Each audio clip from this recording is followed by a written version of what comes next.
Hello everyone, कैसे हैं आप लोग। आशा करते हैं बहुत अच्छे होंगे और पढ़ाई आप लोग की बहुत अच्छी चल रही। तो इस वीडियो में हम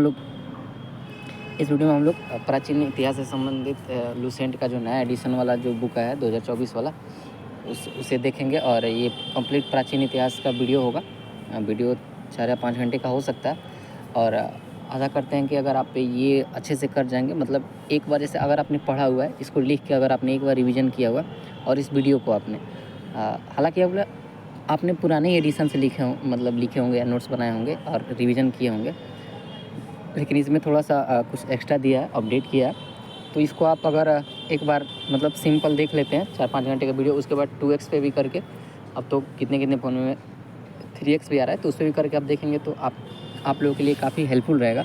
और चूँकि थोड़ा सा मतलब मेरा जो रूम है वो सड़क के किनारे ही है, तो थोड़ी सी गाड़ी वाड़ी के और सीटी ओटी के आवाज़ आते रहेगी, तो थोड़ा सा इसको एडजस्ट कीजिएगा।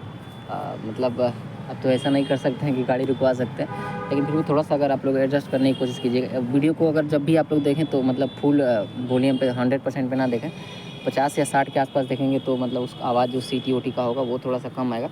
तो चलिए वीडियो स्टार्ट करते हैं। और मैं इसे पूरा प्राचीन वीडियो कराऊंगा, तो आप लोग शुरू से अंत तक इस वीडियो को ज़रूर देखिएगा और आपको काफ़ी हेल्प मतलब मिलेगा इस वीडियो से। तो चलिए वीडियो स्टार्ट करते हैं। भारत का इतिहास तो उत्तर में हिमालय से लेकर दक्षिण में समुद्र तक फैला यह उपमहाद्वीप भारतवर्ष के नाम से ज्ञात है, जिसे महाकाव्य तथा पुराणों में भारतवर्ष अर्थात भरतों का देश कहा गया। यहाँ के निवासी को भारतीय अर्थात भरत की संतान कहा गया। भरत एक प्राचीन कबीले का नाम था। तो भरत क्या था? एक प्राचीन कबीले का नाम था। प्राचीन भारतीय अपने देश को जम्बू मतलब जामुन का वृक्ष कहा जाता था, कहते थे। प्राचीन ईरानी सिंधु नदी के नाम से जोड़ते थे, जिसे वे सिंधु ना कहकर हिंद कहते थे। तो यही नाम फिर से पूरे पश्चिम में फैल गया और पूरे देश को इसे एक नदी के नाम से जाने लगा। यूनानी इसे ईदे और अरबी इसे हिंद कहने लगे। मध्यकाल में इस देश को हिंदुस्तान कहा जाने लगा। तो अरबियों ने ही इसे हिंदुस्तान कहा था। कब कहा था? मध्यकाल से ये स्टार्ट होने लगा। और यह शब्द भी फारसी शब्द हिंदू से बना है। तो हिंदुस्तान का ऐसा शब्द है, फारसी शब्द है। यूनानी भाषा के ईदे के आधार पर अंग्रेज इसे इंडिया कहने लगे। यूनानियों ने ईदे कहा, अरबियों ने हिंदुस्तान कहा और अंग्रेजों ने क्या इंडिया कहा। चलिए आगे बढ़ते हैं। विंध्य पर्वतमाला की श्रृंखला। विंध्य पर्वत की श्रृंखला देश को उत्तर और दक्षिण 2 भागों में बांटती है। उत्तर में इंडो यूरोपीय परिवार की भाषाएं बोलने जाने वाले की और दक्षिण में द्रविड़ परिवार की भाषाएं बोलने जाने वाले का बहुमत है। मतलब कि उत्तरी भारत में इंडो आर्य की भाषा बोली जाती है और दक्षिण में द्रविड़ की भाषा बोली जाती है, द्रविड़ भाषा बोली जाती है। भारत की जनसंख्या निर्माण जिन प्रमुख नस्लों के लोगों के मिश्रण से हुआ है वे इस प्रकार हैं: पोटो ऑस्ट्रेलाइट, पेलियो मेडिटेरियन, काकेसाइट, निगराइट और मंगोलाइट। भारतीय इतिहास को अध्ययन की सुविधा के लिए 3 भागों में बांटा गया है: प्राचीन भारत, मध्यकालीन भारत और आधुनिक भारत। सबसे पहले इतिहास को 3 भागों में बांटने का श्रेय जर्मन इतिहासकार क्रिस्टोफ सेरेलियस को जाना जाता है।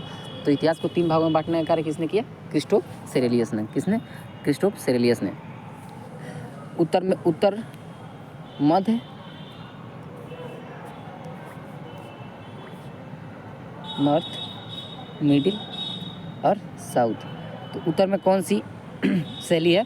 मंदिर निर्माण की शैली उत्तर में क्या बोलते हैं? नागर शैली। दक्षिण में द्रविड़ और मध्य भारत में क्या कहते हैं? बेसर शैली। तो आप लोग याद रखिएगा, काफ़ी इंपॉर्टेंट है। चलिए आगे बढ़ते हैं। प्राचीन भारत। अब यहाँ से देखिए प्राचीन भारतीय इतिहास के विषय में जानकारी मुख्यतः 4 स्रोतों से प्राप्त होती है। कौन? धर्म ग्रंथ, ऐतिहासिक ग्रंथ और विदेशियों का विवरण और पुरातत्व संबंधी साक्ष्य। अब देखते हैं धर्म ग्रंथ एवं ऐतिहासिक ग्रंथ से मिलने वाली महत्वपूर्ण जानकारी है। तो भारत का सर्वप्राचीन धर्म ग्रंथ क्या है? वेद है, जिसके संकलनकर्ता कौन है? महर्षि कृष्ण द्वैपायन वेदव्यास को माना जाता है। ये बुक को मैंने मतलब पढ़ा है, तो इसको पेंटिंग किया हूँ। हालांकि आप लोगों को दिक्कत नहीं होना चाहिए और मतलब अच्छा ही रहेगा, क्योंकि हाईलाइट किया हुआ है पहले से ही, तो अच्छा ही रहना चाहिए, जहाँ तक मेरा मानना है। आप लोग कमेंट में ज़रूर बताइएगा। वेद वसुदेव कुटुंबकम का उपदेश देता है। ये अपना G20 जो था उसका थीम वाक्य क्या था? वसुदेव कुटुंबकम का उपदेश देता है। भारतीय परंपरा वेदों को नित्य तथा अपरुष मानती है। क्यों मानती है? क्योंकि इसकी रचना, वेदों की रचना किसके द्वारा की गई है? मानव के द्वारा नहीं की गई है, देवताओं के द्वारा देवताओं द्वारा किया गया है, इसलिए इसे नित्य अपरुष माना जाता है। वेदों की संख्या कितनी है? 4। ऋग्वेद, यजुर्वेद, सामवेद और अथर्ववेद। इन चारों वेदों को क्या कहता है? संहिता कहता है। सबसे प्राचीन वेद ऋग्वेद है और सबसे न्यून वेद कौन है? अथर्ववेद है। चलिए अब ऋग्वेद के बारे में पढ़ते हैं। ऋचाओं के क्रमबद्ध ज्ञान को, ऋचाओं के क्रमबद्ध ज्ञान के संग्रह को ऋग्वेद कहा जाता है। इसमें 10 मंडल तथा 1028 सूक्त है। देखिए ऋग्वेद के 2 भाग हैं। ऋग्वेद के 2 भाग हैं। कौन कौन? 1, 2। एक है साकल और दूसरा है क्या? बालखिल। तो देखिए साकल में क्या है? 10 मंडल है और क्या है? 1017 सूक्त है। और बालखिली में क्या है? 11 सूक्त है। तो यही है इसमें दिया है ना कि बालखिली पाठ के 11 सूक्त सहित। तो साकल में क्या है? 10 मंडल और 1017 सूक्त है। और बालखिली में क्या है? 11 सूक्त है। तो 17, 11, 28 हो गए। एवं 10,462 ऋचाएँ हैं। 10,462 ऋचाएँ हैं। ऋचा इन वेद के मतलब ऋग्वेद के ऋचाओं को पढ़ने वाले ऋषि को होत्री कहा जाता है। इस वेद से आर्यों का राजनीतिक प्रणाली, इतिहास एवं ईश्वर की महिमा के बारे में जानकारी मिलती है। विश्वामित्र द्वारा रचित ऋग्वेद के 3रे मंडल में सूर्य देवता सावित्री को समर्पित गायत्री मंत्र है। इसके 9वें मंडल में सोम देवता का उल्लेख है। तो गायत्री मंत्र का उल्लेख किस मंडल में है? 3रे मंडल में है।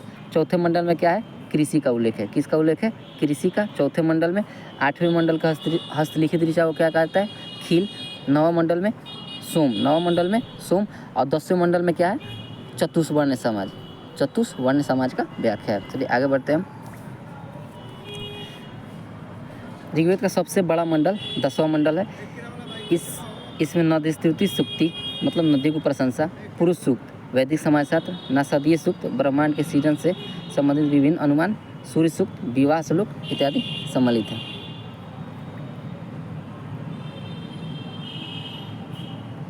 चतुष्वर्ण समाज की परिकल्पना का आदि स्रोत ऋग्वेद के 10वें मंडल में वर्णित पुरुष सूक्त है, जिसके अनुसार 4 वर्ण ब्राह्मण, क्षत्रिय, वैश्य और शूद्र आदि पुरुष ब्रह्मा के क्रमशः मुख, भुजाओं, जंघाओं और चरणों से उत्पन्न हुए। तो ब्राह्मण किससे? मुख से। ब्राह्मण किससे? मुख से। क्षत्रिय किससे? भुजाओं से। वैश्य किससे? जंघाओं से। और शूद्र किससे? चरणों से उत्पन्न हुए। धर्मसूत्र 4 प्रमुख जातियों की स्थितियों, व्यवसाय, दायित्व, कर्तव्य तथा विशेषाधिकारों में स्पष्ट विभेद करता है। तो ये जो विभाजन था ऋग्वेद के 10वें मंडल में किस पे आधारित था? किस कर्म पे आधारित था? किस पे? कर्म पे। मतलब कि कोई अगर एक ब्राह्मण है लेकिन वो काम करने लगता है लड़ाई उड़ाई करने का, तो क्या आ जाएगा फिर? वो आ जाएगा किसमें? क्षत्रिय में। जबकि उत्तर वैदिक काल जाते उत्तर वैदिक काल में क्या हो गया? जन्म आधार हो गया। मतलब कि अगर आप ब्राह्मण कुल में जन्म लिए हैं तो आप मरणोपरांत मतलब मरते दम तक आप किस जाति में रहिएगा? ब्राह्मण में ही रहिएगा। अगर आप शूद्र में जन्म लिए तो आप शूद्र में ही रहिएगा। ऋग्वेद कई परिच्छेदों में उपर्युक्त अधन्य मतलब जिसका वध नहीं किया जा सकता है का संबंध गाय से है। तो गाय को क्या कहा है? अधन्य कहा गया। ऋग्वेद में ब्रह्म का उल्लेख तो है किंतु आत्मा का नहीं। ऋग्वेद में किसका उल्लेख नहीं है? आत्मा का, लेकिन ब्रह्मा का उल्लेख है। ये देखिए वर्तमान में प्रचलित ग्रेगोरियन कैलेंडर ईसा मसीह के जन्म के वर्ष पर आधारित है। ईसा मसीह के जन्म से पहले को BC मतलब बिफोर क्राइस्ट, ईसा पूर्व में वर्षों की गिनती उल्टी होती है। जैसे महात्मा बुद्ध का जन्म 563 एवं उनकी मृत्यु 483 ईसा पूर्व में है। यानी ईसा मसीह के जन्म के 563 वर्ष पूर्व महात्मा बुद्ध का जन्म एवं 463 ईसा पूर्व उनकी मृत्यु। देखिए इसको हम समझाने की कोशिश करते हैं। जैसे ये देखिए, एक मिनट, बहुत अच्छे से आप लोग समझ जाइएगा इसको। ये देखिए, मान लीजिए ये क्या है?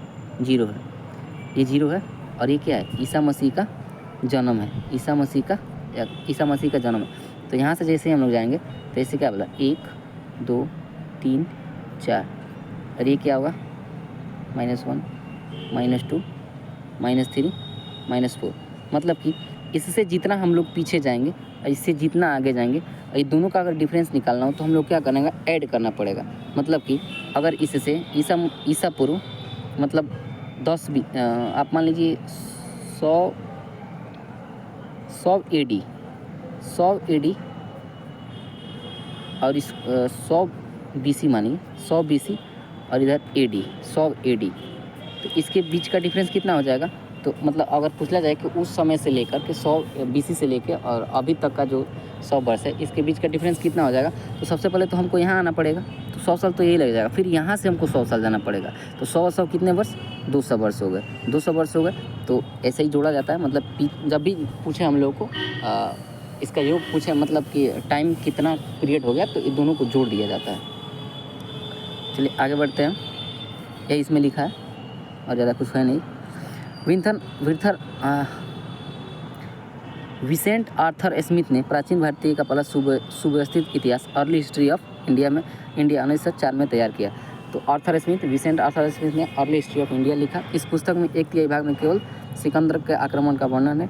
इसमें भारत को स्वेच्छाचारी शासन वाला देश कहा गया है, जिसमें ब्रिटिश शासन की स्थापना से पहले कभी राजनीतिक एकता का अनुभव नहीं हुआ था। उन्होंने लिखा कि वस्तुतः भारतीय इतिहासकारों का सरोकार शासन के एकमात्र स्वरूप तानाशाही से नहीं है।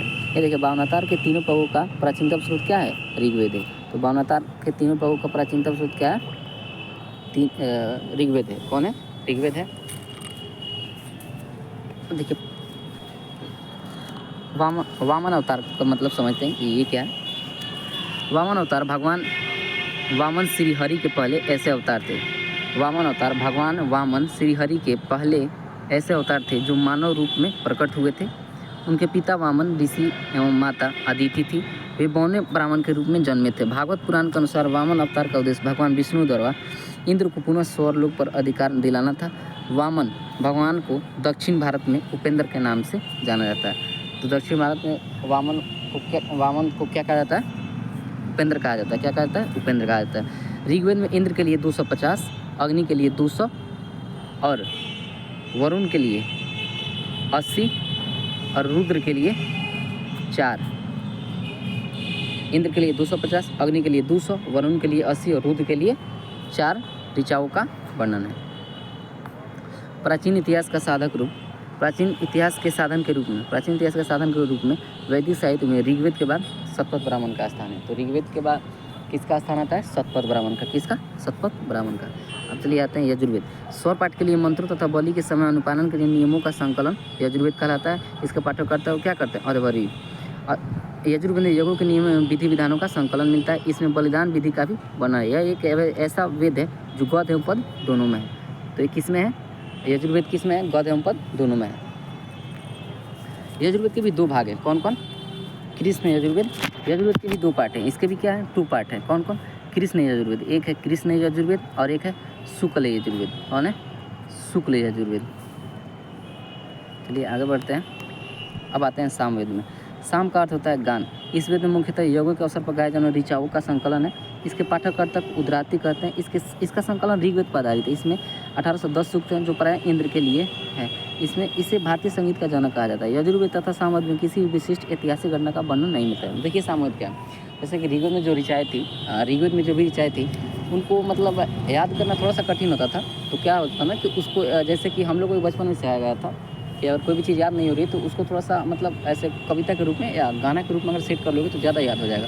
वैसे क्या किया ना, एक ऋग्वेद को मतलब पढ़ने में आसानी बनाने के लिए उसको मतलब एक सॉन्ग के रूप में सजाएगा, एक कविता के रूप में सजाएगा और उससे ही किसका निर्माण हुआ? सामवेद का निर्माण हुआ। तो वही बोला जाता है कि सामवेद भारतीय संस्कृति मतलब उसके बाद इस गानों का जन्म हुआ, कविताओं का जन्म हुआ। वही बोला जाता है कि भारतीय संगीत का जनक किसे माना जाता है? सामवेद को माना जाता है। किसे माना जाता है? सामवेद को। 7 जो स्वर होते हैं, 7 स्वर सारेगामा पाधा निसा, उसका भी जनक कौन है? सामवेद ही है। कौन है? सामवेद है। चलिए अथर्ववेद को देखते हैं। अथर्व ऋषि जो रचित इस वेद में 731 मंत्र तथा लगभग 6000 पद हैं। इसके कुछ मंत्र ऋग्वैदिक मंत्रों से भी प्राचीनतर है। औषधि का उल्लेख सबसे पहले अथर्ववेद में मिलता है। ऐतिहासिक दृष्टि से अथर्ववेद का महत्व इस बात से है कि इसमें सामान्य मनुष्यों के विचारों तथा अंधविश्वासों का वर्णन मिलता है। पृथ्वी सूक्त अथर्ववेद का प्रतिनिधि सूक्त माना जाता है। इससे मानव के जीवन के सभी पक्ष गृह निर्माण, कृषि की उन्नति, व्यापारी मार्गों की खोज, रोग निवारण, समन्वय, विवाह तथा प्रणय गीतों, राजभक्ति, राजा का चुनाव, बहुमत से वनस्पतियों एवं औषधियों, साप, वशीकरण, प्रायश्चित, मातृभूमि, महामत्य आदि का विवरण दिया गया। कुछ मंत्रों में जादू टोना का भी वर्णन है। अथर्ववेद में परिचित कुरुओं का राजा कहा गया तथा कुरु देश की समृद्धि का अच्छा चित्रण मिलता है। इसमें सभा और समिति को 2 प्रजापति की 2 पुत्री कहा गया। सभा क्या होता था? मतलब सभा जो भी बुद्धिजीवी होते थे उनकी एक बैठक होती थी और समिति क्या होता था? जनसाधारण लोगों की थी। और राजा क्या करता था? सभा या समिति की मदद से शासन जो भी अपना निर्णय लेना होता था उसे लेता था।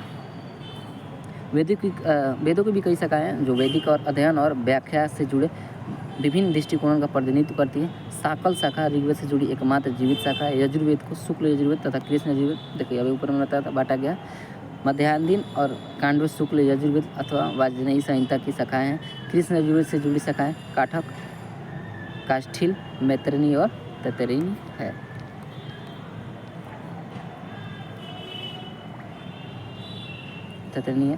कौथुम, रामायणीय और जैमिनीय या तलवकार सामवेद की शाखाएं हैं। तो सामवेद की शाखाएं कौन है? जैमिनीय और तलवकार है। सामवेद की शाखाएं जैमिनीय तलवकार है, जबकि अथर्ववेद की शाखाएं शौनक एवं पेपलाद है। कौन है? शौनक और पेपलाद है। सबसे प्राचीन ऋग्वेद है अथवा सबसे नवीन अथर्ववेद है।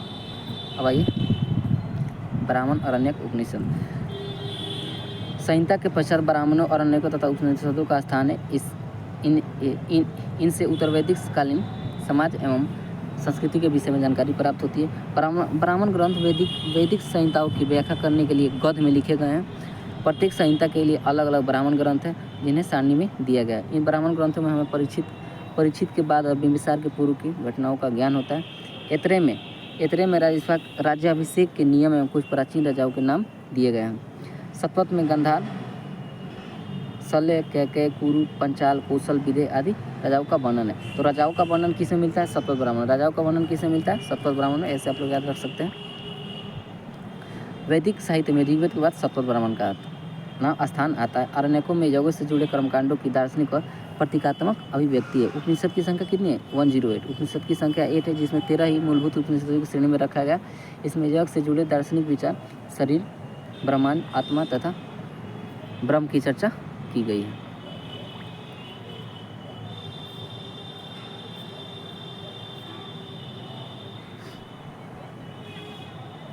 स्त्री की सबसे गिरी हुई स्थिति मैत्रेयी संहिता से प्राप्त होती है, जिसमें जुआ तथा शराब की भांति स्त्री को पुरुष का तीसरा मुख्य दोष बताया गया। सतपथ ब्राह्मण स्त्री को पुरुष की अर्धांगिनी कहा गया।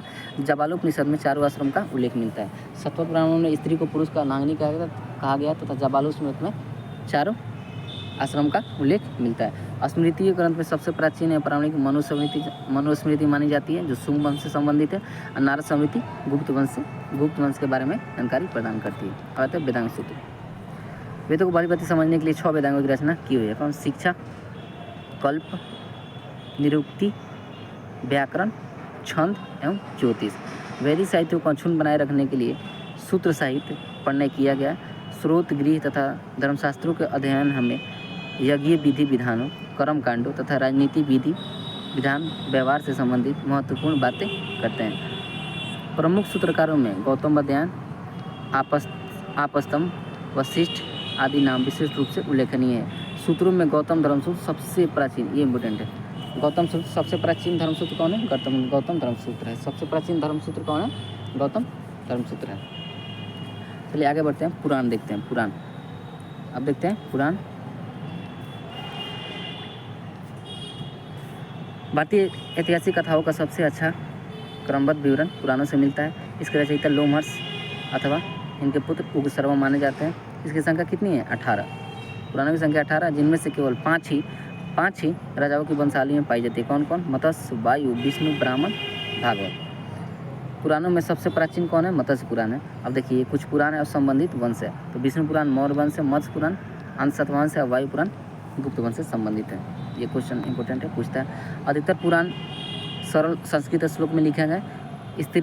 स्त्री तथा शूद्र जिन्हें वेद पढ़ने की अनुमति थी वे भी पुराण को सुन सकते थे। पुराणों का पाठ पुजारी मंदिर में किया करते थे। सामाजिक और सांस्कृतिक दृष्टि से अग्नि पुराण का काफ़ी महत्व है, क्योंकि इसमें राजतंत्र के साथ साथ कृषि संबंधी विवरण भी दिया गया है।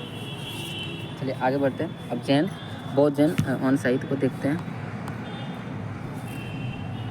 जातक बुद्ध के पूर्वजन्म की कहानी है। जातक बुद्ध के पूर्वजन्म की कहानी हीनयान का प्रमुख ग्रंथ कथा वस्तु है, जिसे महात्मा बुद्ध का जीवन चरित्र तथा अनेक कथानकों के साथ वर्णित है। जैन साहित्य को आगम कहा जाता है। जैन धर्म का प्रारंभिक इतिहास कल्पसूत्र से ज्ञात होता है। कल्पसूत्र की रचना किसने की थी? भद्रबाहु ने। कल्पसूत्र की रचना किसने की? भद्रबाहु ने।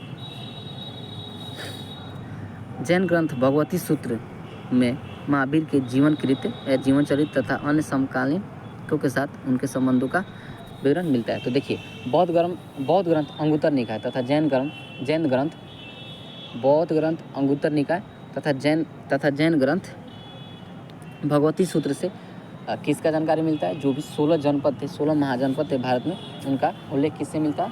तो बौद्ध ग्रंथ के अंगुत्तर निकाय तथा जैन ग्रंथ के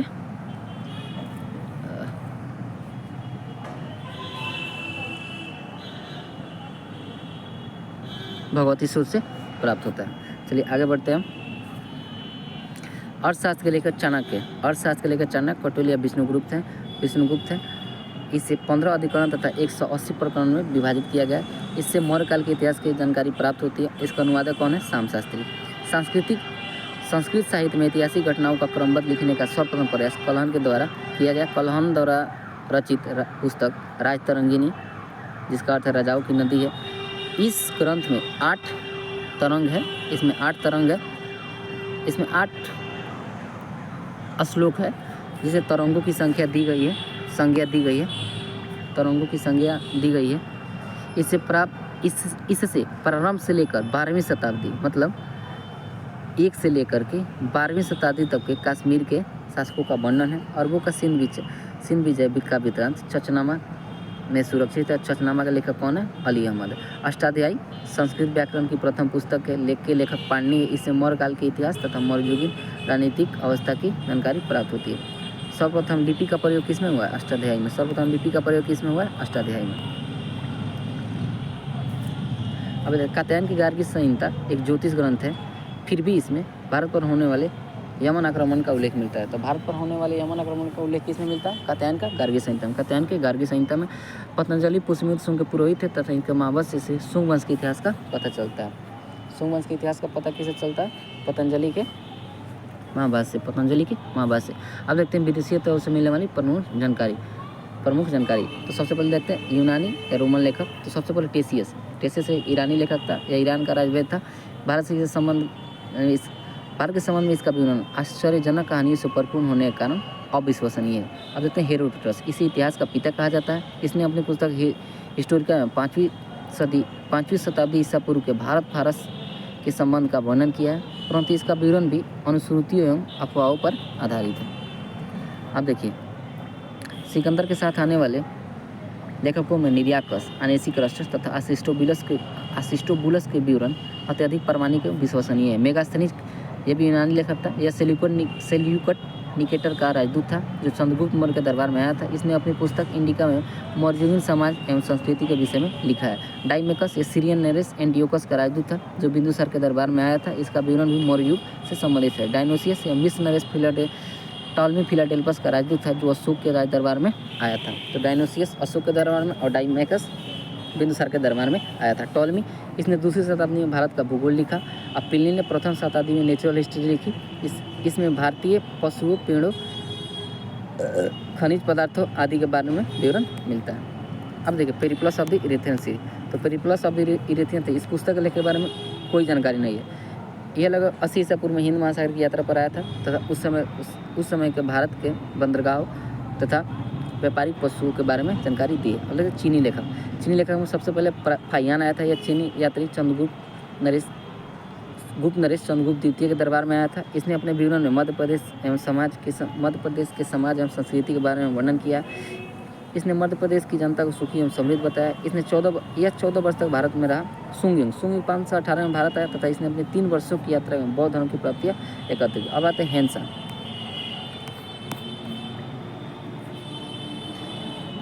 हर्षवर्धन के शासनकाल में भारत आया। हेनसांग 1429 में चीन से भारत वर्ष के लिए प्रस्थान किया तथा लगभग 1 वर्ष की यात्रा के बाद सर्वप्रथम भारतीय राज्य कपिसा पहुंचा।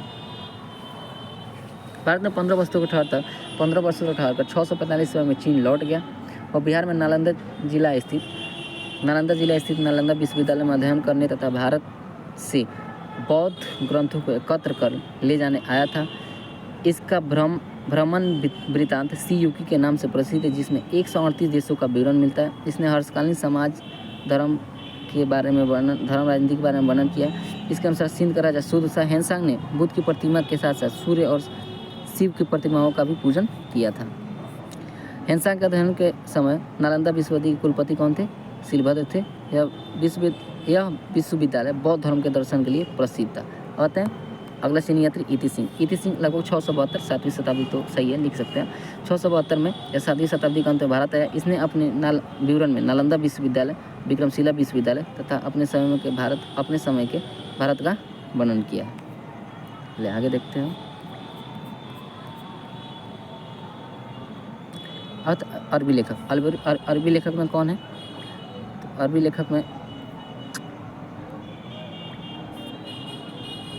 लेखक सबसे पहला अल-बिरूनी। तो मोहम्मद गजनवी के साथ भारत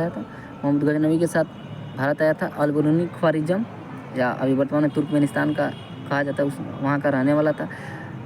अरबी में लिखी गई उसकी कृति किताबुल हिंद या तहकीक हिंद, जिसका अर्थ होता है भारत की खोज, आज भी इतिहासकारों के लिए एक महत्वपूर्ण स्रोत है। यह विस्तृत ग्रंथ है जो धर्म, दर्शन, त्योहारों, खगोल विज्ञान,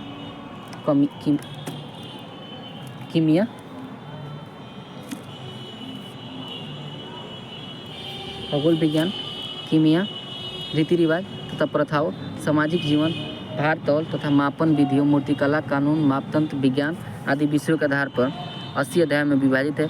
इसमें राजपूतकालीन समाज, धर्म, रीति रिवाज, राजनीति आदि पर सुंदर विचार डाला गया। अब देखते हैं इब्न बतूता, मोस्ट इम्पोर्टेंट। इसके द्वारा अरबी भाषा में लिखा गया यात्रा वृत्तांत रेहला है। रेहला अरबी भाषा में लिखा गया। तो रेहला किस भाषा में लिखा गया? अरबी भाषा में।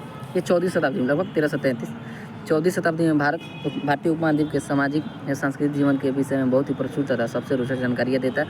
1337 में दिल्ली पहुंचने पर इसकी विद्वता से प्रभावित होकर सुल्तान मोहम्मद बिन तुगलक ने उसे दिल्ली का काजी न्यायाधीश नियुक्त कर दिया। अन्य लेखक में देखते हैं तारानाथ।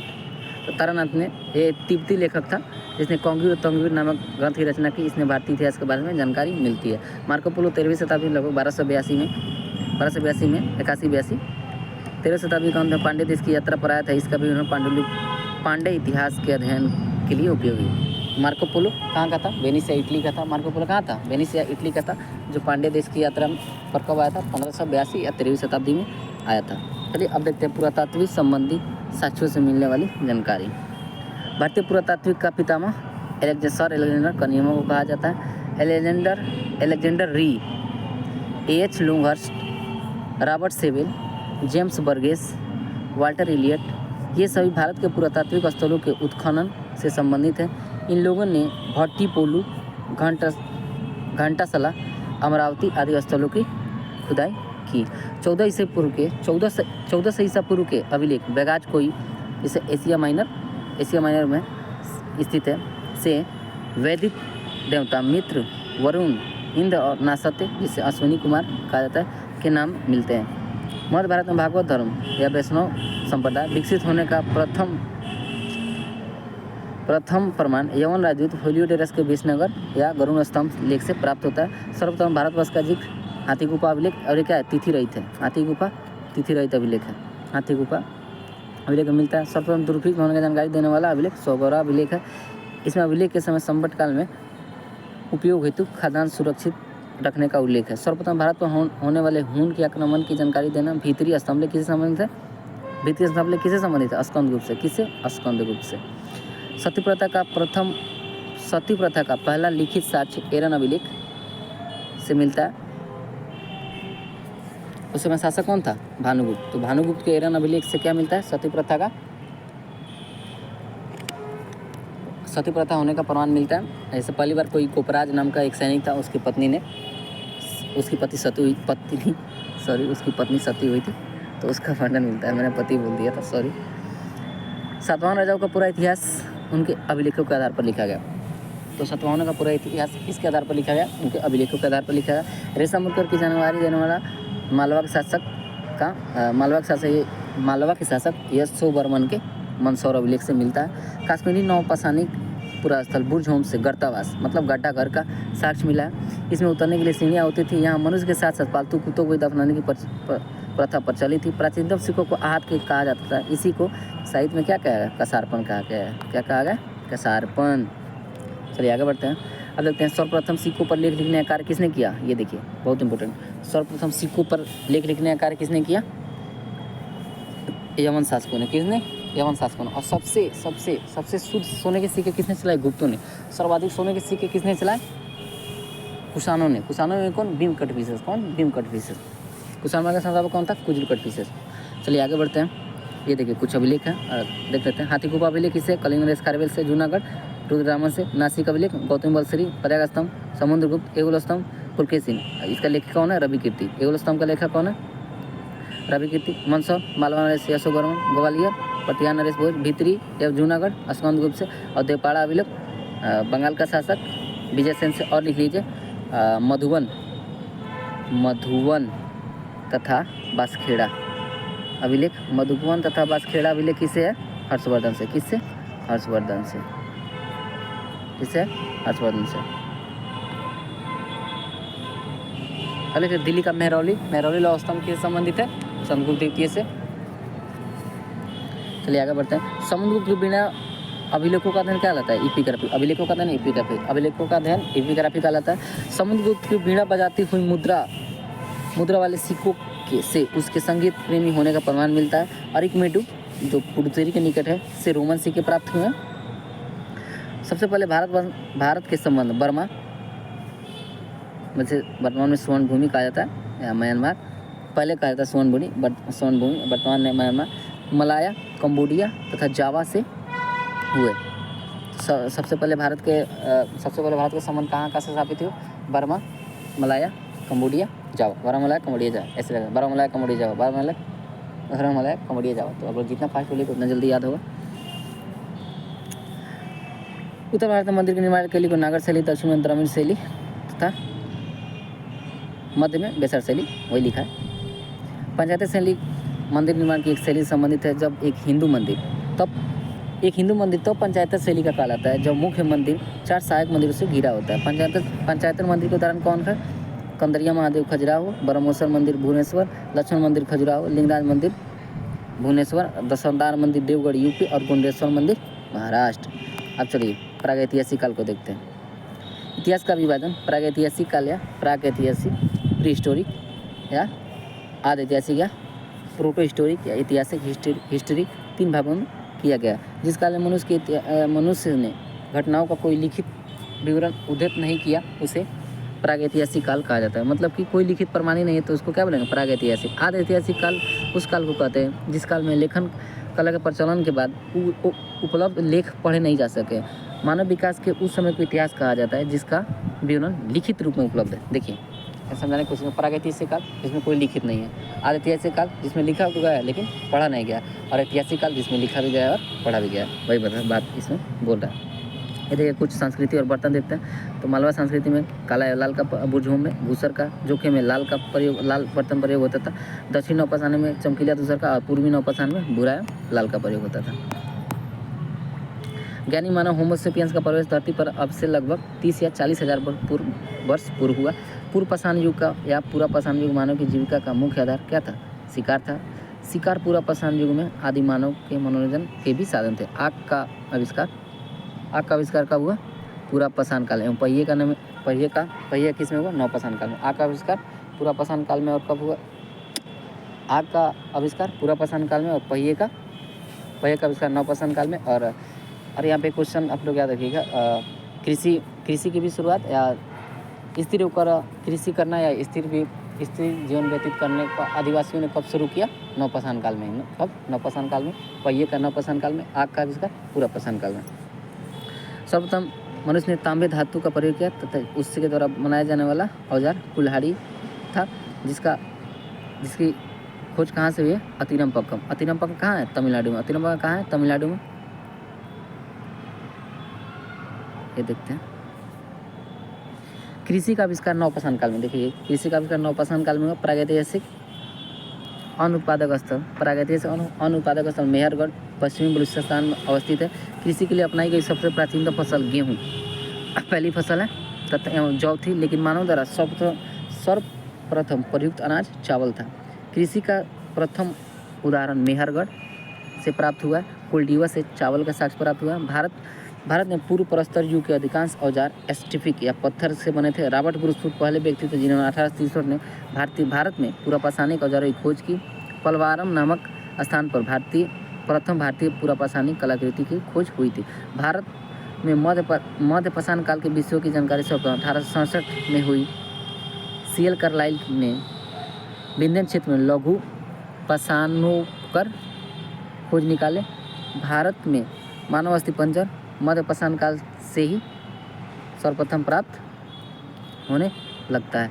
भारत में नवपाषाणिक सभ्यता का प्रारंभ ईसा पूर्व 4000 वर्ष पूर्व हुआ। मतलब समझिए ईसा पूर्व 4000 के लगभग, तो 4000 और 2024 है, तो मतलब लगभग आज से 6000 पूर्व, लगभग आज से 6000 पूर्व की ये बात हो रही है। भारत का सबसे प्राचीन नगर कौन था? मोहनजोदाड़ो था।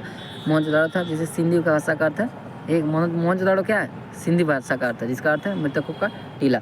असम का श्वेत गिवन भारत में पाए जाने वाला एकमात्र कवि है। इनाम गाँव महाराष्ट्र में इनाम गाँव महाराष्ट्र में अभी ताम्रपाषाण युग की एक बड़ी बस्ती थी। इसका संबंध किससे? जारवे संस्कृति से। बड़ा इंपॉर्टेंट क्वेश्चन है। भारत में शिवालिक की पहाड़ी से जीवाश्म का प्रथम प्रमाण मिलता है। वर्ष 1867 में पहली बार भारत में शैल चित्रों की खोज आर्किवो कार्लाइल ने की थी। तो वर्ष 1867 में पहली बार भारत में शैल चित्रों की खोज किसने की थी? आर्किवो कार्लाइल ने। चलिए आगे बढ़ते हैं। भीमबेटका गुफा पुरापाषाणिक आवासीय पुरास्थल है। यह भीमबेटका कहाँ है? एमपी में है। कहाँ है? एमपी में। यह आदि मानव द्वारा बनाए गए शैल चित्रों और शैलाश्रयों के लिए प्रसिद्ध है। इन चित्रों को पुरापाषाण काल से मध्य पाषाण काल समय तक का माना जाता है। ये चित्र भारतीय उपमहाद्वीप में मानव जीवन के प्राचीनतम चिन्ह है। यह मध्य प्रदेश के रायसेन जिले में स्थित है। इसकी खोज 1857-58 में श्री विष्णु वाकनकर द्वारा की गई थी। भीमबेटका क्षेत्र को भारतीय पुरातात्विक सर्वेक्षण द्वारा भारतीय पुरातात्विक संरक्षण भोपाल मंडल ने अगस्त 1990 में राष्ट्रीय महत्व का स्थल घोषित कर दिया। बाद में जुलाई 2003 में यूनेस्को ने इसे विश्व धरोहर स्थल घोषित किया। भारत में मनुष्य संबंधी सर्वप्रथम पहला प्रमाण नर्मदा घाटी में मिलता है। कहाँ? नर्मदा घाटी में मिलता है। भारतीय नागरिक सेवा के अधिकारी रिजली प्रथम व्यक्ति थे जिन्होंने पहली बार वैज्ञानिक आधार पर भारत की जनसंख्या का प्रजातीय विभेदीकरण किया। तो भारत की जनसंख्या का प्रजातीय विभेदीकरण वैज्ञानिक आधार पर किसने किया था? रिजले ने किया था। किसने? रिजले ने किया था। चलिए आगे बढ़ते हैं। अब आते हैं हम सिंधु घाटी सभ्यता। किसमें? सिंधु घाटी सभ्यता। रेडियोकार्बन C14 जैसी नवीन विश्लेषण पत्ती के द्वारा सिंधु सभ्यता की सर्वमान्य तिथि 24 ईसा पूर्व से 17 ईसा पूर्व मानी गई है। इसका विस्तार कैसा है? त्रिभुजाकार है। इसका विस्तार कैसा है? त्रिभुजाकार है। तिथि निर्धारण की कार्बन 14 की खोज अमेरिका के प्रसिद्ध रसायन शास्त्री VF लीबी द्वारा 1946 में की गई थी। इस पद्धति में जिन पदार्थों में कार्बन 14 की जितनी कम मात्रा रहती है वह उतनी ही प्राचीन मानी जाती है। सिंधु सभ्यता की खोज 1921 में राय बहादुर दयाराम सहनी ने किया था। सिंधु सभ्यता को आदि ऐतिहासिक काल में रखा जाता है तथा इस सभ्यता के मुख्य निवासी कौन थे? द्रविड़ भूमध्य सागरीय थे। कौन थे? द्रविड़ भूमध्य सागरीय थे। सर जॉन मार्शल भारतीय पुरातात्विक सर्वेक्षण विभाग के तत्कालीन महानिदेशक ने 1924 में सिंधु घाटी सभ्यता नामक उन्नत नगरीय सभ्यता पाए जाने की विधिवत घोषणा की थी। किसने की थी? सर जॉन मार्शल ने। सिंधु सभ्यता के सर्वाधिक प्राचीन पश्चिमी पुरास्थल दासक नदी किनारे। देखिए यहाँ पे हम बताते रहे उत्तर, दक्षिण, पूरब, पश्चिम। तो ये बोल रहा है उत्तर में क्या था? देख लीजिए अब यहीं पे हटाइए इसको। पश्चिमी पुरास्थल दासक नदी किनारे स्थित सुतकांगेदुर, दासक नदी के सुतकांगेदुर। पूर्वी पुरास्थल हिंदर नदी किनारे से आलमगीरपुर। उत्तरी पुरास्थल चिनाब नदी किनारे स्थित मांडा तथा दक्षिणी पुरास्थल गोदावरी नदी के तट पर स्थित दैमाबाद है। सिंधु सभ्यता या सिंधु सभ्यता नगरीय सभ्यता थी। सिंधु सभ्यता से प्राप्त परिपक्व अवस्था वाले स्थलों में केवल 6 कोई बड़े नगरों की संज्ञा दी गई है। मोहनजोदाड़ो कौन? केवल 6 नगरों को ही बड़े नगरों की संज्ञा दी गई। कौन? मोहनजोदाड़ो, हड़प्पा, गनवारी वाला, राखीगढ़ी, धौलावीरा और कालीबंगा। धौलावीरा भारत में सिंधु घाटी सभ्यता का पहली साइट है जिसे यूनेस्को ने 2021 में विश्व विरासत सूची में शामिल किया गया। ले आगे बढ़ते हैं। स्वतंत्रता प्राप्ति पश्चात हड़प्पा सभ्यता के सर्वाधिक स्थल कहाँ से खोजा गया? गुजरात से। स्वतंत्रता प्राप्ति के बाद हड़प्पा सभ्यता के सर्वाधिक स्थल कहाँ से खोजा गया? लोथल से। कहाँ से? लोथल से, मतलब गुजरात बोल सकते हैं, गुजरात से खोजा गया। सिंधु सभ्यता का सबसे बड़ा स्थल मोहनजोदाड़ो है, जबकि भारत में इसका सबसे बड़ा स्थल क्या है? राखीगढ़ी। देखिए सिंधु सभ्यता का सबसे बड़ा स्थल मतलब ऐसे पूछे तो कौन होगा? मोहनजोदाड़ो। मोहनजोदाड़ो कहाँ है? पाकिस्तान में है और सिंधु नदी के किनारे स्थित है। जबकि भारत में पूछे तो राखीगढ़ी। राखीगढ़ी कहाँ है? हरियाणा के हिसार जिले में। इसकी खोज 1863 में सूरज भान ने की थी। तो राखीगढ़ी खोज 1863 में किसने किया था? सूरज भान ने। किसने? सूरज भान ने। तो अब देखते हैं लोथल एंड सुतकोता। तो सिंधु सभ्यता का एक बंदरगाह था, कौन? लोथल एंड सुतकोता। लोथल और सुतकोता क्या था? लोथल सुतकोता एक बंदरगाह था सिंधु सभ्यता का। जुते हुए खेत और नक्काशीदार ईंटों का पहली बार प्रयोग कालीबंगा में से हुआ है। तो जुते हुए खेत और नक्काशीकार ईंटों का प्रयोग पहली बार कहाँ हुआ? कालीबंगा से। कहाँ? कालीबंगा से।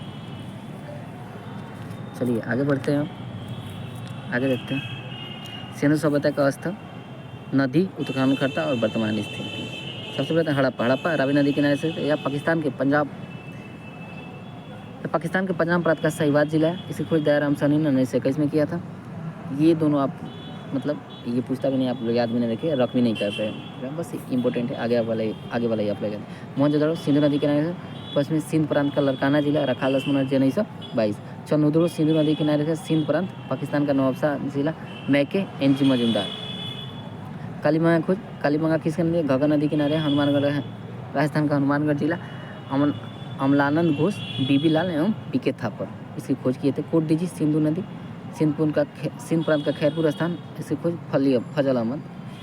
तो कोट डीजी का फजल अहमद। रंगपुर मादर नदी, लोथल गुजरात का कठियावाड़ जिला, रंगपुर मादर नदी किनारे स्थित है। ये कहाँ है अभी वर्तमान में? गुजरात का कठियावाड़ जिला। और इसकी खोज कब की थी? रंगनाथ राव ने। कब? 1953-54 में। रोपन सतलज नदी किनारे स्थित है, ये पंजाब के रोपन जिला में। इसकी खोज जगदत्त शर्मा ने किया था। लोथल भोगवा नदी किनारे स्थित है, ये गुजरात का अहमदाबाद जिला में स्थित है। इसकी खोज किसने? रंगनाथ राव ने। आलमगीरपुर इंडियन नदी किनारे स्थित है, यह उत्तर प्रदेश का मेरठ जिला में स्थित है। इसकी खोज जगदत्त शर्मा ने किया था।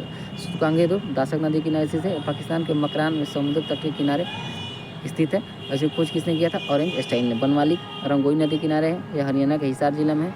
और रविंदर सिंह बिष्ट। तो देखिए बनवाली और राखीगढ़ी दोनों कहाँ है? हरियाणा के हिसार जिला में ही है। अब बनवाली खोज किसने किया था? रविंदर सिंह बिष्ट ने किया था। धौलावीरा लूनी नदी किनारे स्थित है, यह गुजरात के कच्छ जिला में स्थित है, खाड़ी द्वीप पर। गुजरात के कच्छ जिला किसके द्वीप पर? खाड़ी द्वीप पर स्थित है। इसकी खोज किसने की था? रविंदर सिंह बिष्ट और जेपी जोशी ने। सुतका सादिकौर नदी दक्षिणी बलूचिस्तान में स्थित है, इससे खोज किसने किया था? George Dales. किसने? जॉर्ज डेल्स ने। देखिए घरों के दरवाजे और खिड़कियाँ सड़क की ओर न खुलकर पिछवाड़े की ओर खुलते थे। केवल लोथक के दरवाजे ही सड़क की तरफ खुलते थे। सिंधु सभ्यता की मुख्य फसल क्या थी? गेहूँ और जौ।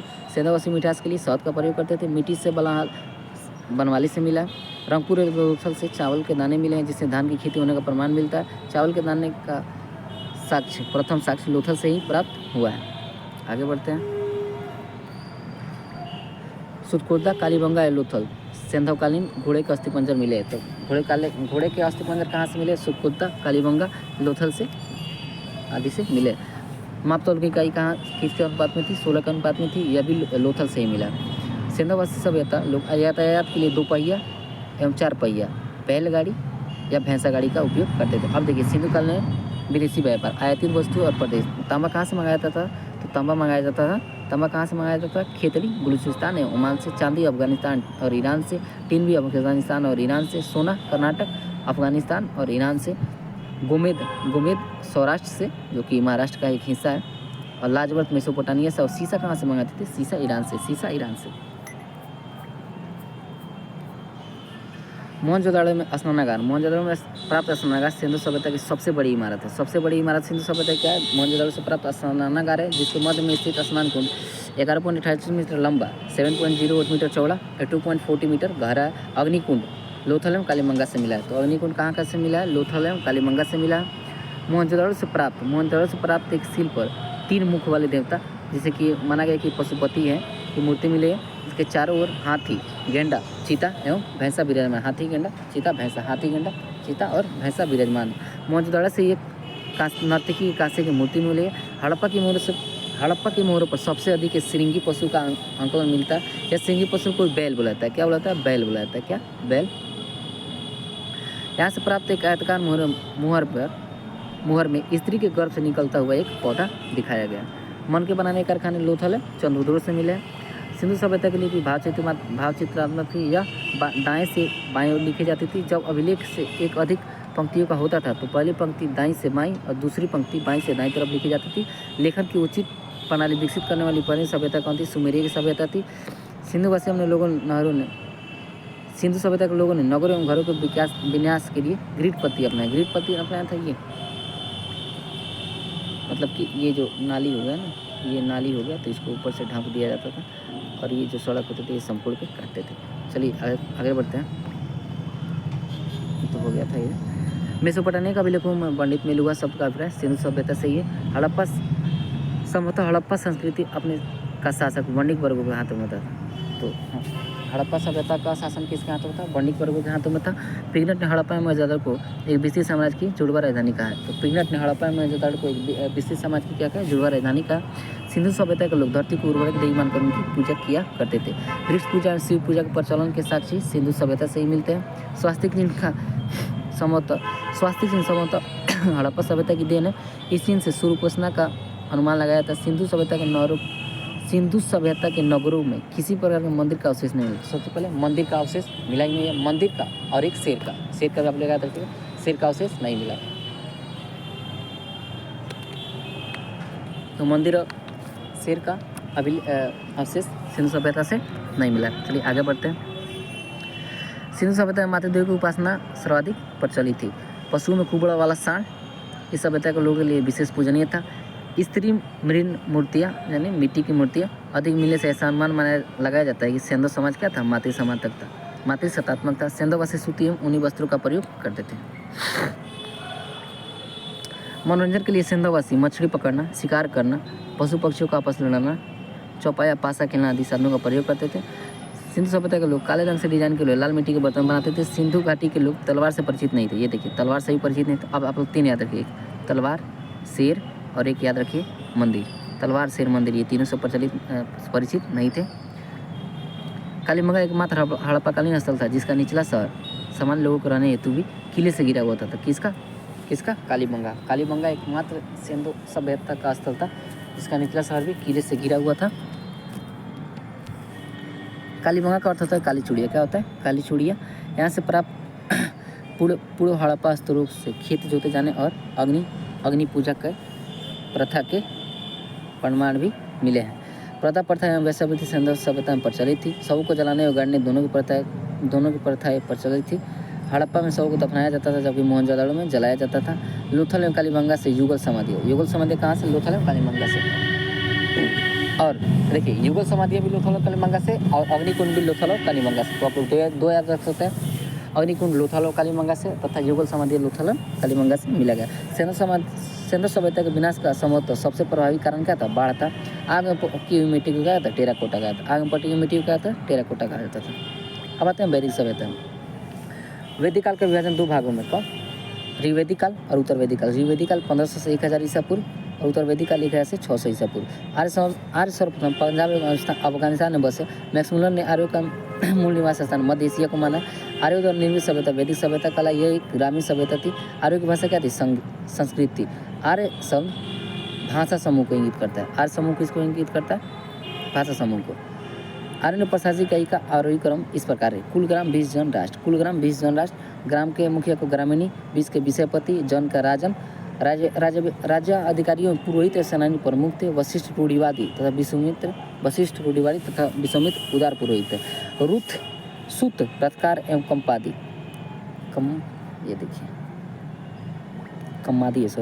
सूत, रथकार एवं कम्मादी आदि नामक अधिकारी रत्नी कहे जाते थे। इनकी संख्या राजा सहित करीब 12 हुआ करती थी। तो रत्नियों की संख्या कितनी होती थी? 12। रत्नियों की संख्या 12 होती थी। रत्नियों की संख्या 12, रत्नियों की संख्या 12 होती थी। पूरब क्या था? दुर्गपति था। पूरब दुर्गपति था। अस्पष्ट जनता की गतिविधियों को हल करने वाला गुप्तचर होता था। पूरब दुर्गपति था और अस्पष्ट जनता की गतिविधियों को देखने वाला गुप्तचर होता था। वाजपति गोचर भूमि का अधिकारी होता था। उग्र मतलब दरोगा, अपराधी को पकड़ने का कार्य करता था। अभागदूत राजस्व का गति करने वाला अधिकारी था। अब ये देखिए दिशा, उत्तर वैदिक शब्द और राजा का नाम। ये पूर्वी दिशा को प्राची बोलाता था, उसके शासक को सम्राट कहा जाता था। पश्चिमी को सौराष्ट्र, उत्तरी को विराट और मध्य को राजा और दक्षिण को भोज कहा जाता था, दक्षिण को भोज कहा जाता था। चलिए अब आगे बढ़ते हैं। ऋग्वेद में किसी तरह के न्यायाधीश का वर्णन नहीं है। देखिए ऋग्वेद में न्यायाधीश का वर्णन नहीं है, ऋग्वेद में न्यायाधीश का वर्णन नहीं है। सभा समिति राजा को सलाह देने वाली संस्था सभा श्रेष्ठ एवं सम्राट लोगों की सब समिति संस्था थी, जबकि समिति समान जनता का प्रतिनिधित्व करती थी। इसके अध्यक्ष को ईशान कहा जाता था। तो सभा समिति का अध्यक्ष क्या कहते थे? ईशान। सभा समिति का अध्यक्ष क्या कहते थे? ईशान कहते थे। सभा समिति का अध्यक्ष क्या कहते थे? ईशान। युद्ध में कबीले का नेतृत्व राजा करता था। युद्ध के लिए गंभीर शब्द का प्रयोग किया, जिसका अर्थ होता है गायों को खोज। दशराज युद्ध का उल्लेख ऋग्वेद का 10वां मंडल में है। यह पुरुष नदी या रावी नदी के, जिसे अभी रावी नदी कहा जाता है, सुदास एवं 10 दोनों के बीच में होता है, जिसमें सुदास विजय हुआ था। उपनिषद की संख्या कितनी है? 160। पुराणों की संख्या 18। वेदांगों की संख्या कितनी है? 6। ऋग्वेदिक समाज 4 वर्णों में विभक्त था। कौन? ब्राह्मण, क्षत्रिय, वैश्य और शूद्र। यह विभाजन व्यवसाय पर आधारित था, मतलब व्यवसाय पर आधारित था। ऋग्वेद के 10वें मंडल में के पुरुष सूक्त में चतुर्वर्ण समाज का उल्लेख मिलता है। इसमें कहा गया है कि ब्राह्मण परम पुरुष के मुख से, क्षत्रिय उनकी भुजाओं से, वैश्य उनकी जंघाओं से, शूद्र उनकी पैरों से उत्पन्न हुए हैं।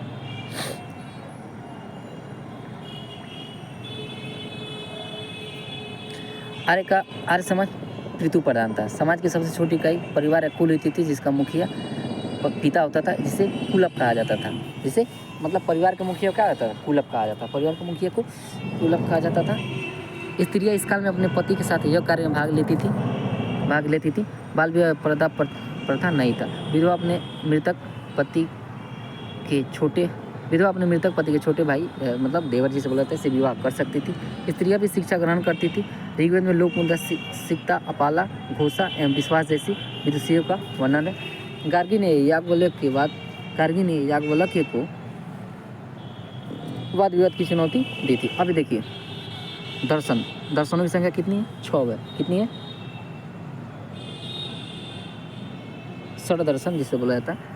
इसके देखिए अब कौन कौन इसके तो प्रवर्तक है। चाणक्य के युग के पतंजलि, सांख्य के कपिल, न्याय के गौतम, पूर्व मीमांसा के जैमिनी, उत्तर मीमांसा के बादरायण और वैश्विक के कणाद है। कौन? वैश्विक के कणाद है। कणाद में क्या है? वैश्विक में क्या है? वैश्विक में परमाणु संबंधी जो भी बात कही है, कणाद क्या कहा है। जीवन भर अविवाहित रहने वाली महिलाओं को क्या कहता है? अमाजु कहा जाता है। जीवन भर अविवाहित रहने वाली महिलाओं को क्या कहता है? अमाजु कहा जाता है। जीविकोपार्जन के लिए वेद वेदांग पढ़ने वाले अध्यापक को उपाध्याय कहा जाता था। आर्यों का मुख्य पेय पदार्थ सोमरस था। यह वनस्पति से बनाया जाता था। आर्य मुख्यतः 3 प्रकार के वस्त्र का उपयोग करते कौन? वास, अधिवास, कुशिन तथा अंदर पहनने वाले कपड़े को नीवी कहा जाता था। आर्यों के मनोरंजन के मुख्य साधन कौन थे? संगीत, रथदौड़, घुड़दौड़ एवं ध्रुव कीना। आर्यों का मुख्य व्यवसाय पशुपालन एवं कृषि था, जबकि सिंधुवासी में क्या था? मुख्य व्यवसाय व्यापार था। महर्षि कणाद को भारतीय परमाणुवाद का जनक कहा जाता है। तो कणाद को भारतीय परमाणुवाद का जनक कौन है? महर्षि कणाद, जिसने किस मीमांसा को जन्म दिया? किसकी खोज की? मतलब कौन सा दर्शन इनका है? वैश्विक दर्शन है। कौन है? वैश्विक दर्शन है। गाय को धन्या न मर्जने युग पशु की श्रेणी में रखा गया। गाय की हत्या करने वाले या उसे घायल करने वाले के लिए वेदों में मृत्युदंड अथवा देश से निकाले जाने की व्यवस्था की गई है। आर्यों का प्रिय पशु घोड़ा एवं सर्वाधिक प्रिय देवता इंद्र थे। आर्यों द्वारा खोजी गई धातु लोहा थी, जिसे श्याम अयस्क तथा तांबे को लोहित अयस्क। देखिए तांबे को लोहित अयस्क कहा जाता है, जबकि लोहे को श्याम अयस्क कहते हैं। तो लोहे को श्याम अयस्क और तांबे को लोहित अयस्क। लोहे को श्याम अयस्क और तांबे को लोहित अयस्क कहा जाता है। भारतीय को लोहे का ज्ञान ईसा पूर्व 8वीं शताब्दी में हुआ।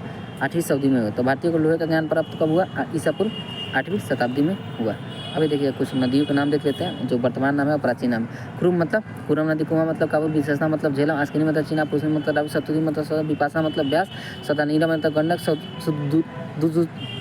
दृष्टदती मतलब घग्गर, गोमती मतलब गोमल और सुबस्तु मतलब स्वात नदी। व्यापार हेतु दूर दूर जाने वाले को क्या कहते थे? पनी कहते थे। लेन देन में वस्तु विनिमय प्रणाली प्रचलित थी। ऋण देकर ब्याज लेने वाले को बेकनाट या सूदखोर कहा जाता है। मनुष्य और देवताओं के बीच मध्यस्थ की भूमिका निभाने वाले के रूप में अग्नि की पूजा की जाती थी। अग्नि क्या थे? मनुष्य और देवताओं के बीच मध्यस्थता निभाने वाले देवता थे। ऋग्वेद में उल्लेखित नदियों में सरस्वती सबसे प्राचीन, सबसे पवित्र मानी जाती है। ऋग्वेद में गंगा का 1 बार, यमुना का उल्लेख 3 बार तथा सिंधु नदी का उल्लेख बार हुआ था। देखिए ऋग्वेद की सबसे पवित्र नदी सरस्वती थी। ऋग्वेद में गंगा नदी का उल्लेख 1 बार, यमुना नदी का 3 बार तथा सिंधु नदी का उल्लेख बार किया गया। सिंधु नदी का उल्लेख बार किया गया। उत्तरवेदी काल में इंद्र के स्थान पर प्रजापति सर्वाधिक प्रिय देवता हो गए। उत्तरवेदी काल में इंद्र के स्थान पर प्रजापति सर्वाधिक प्रिय देवता हैं। जैसे ऋग्वेदिक काल में कौन थे? इंद्र थे। और उत्तरवेदिक काल में कौन हो गए? प्रजापति हो गए। विष्णु के तीनों पगों की कल्पना का विकास उत्तरवेदिक काल में ही हुआ। किस काल में हुआ? उत्तरवेदिक काल में हुआ। उत्तरवेदिक काल में राजा का विशेष के समय राजसूय यज्ञ का अनुष्ठान किया जाता था।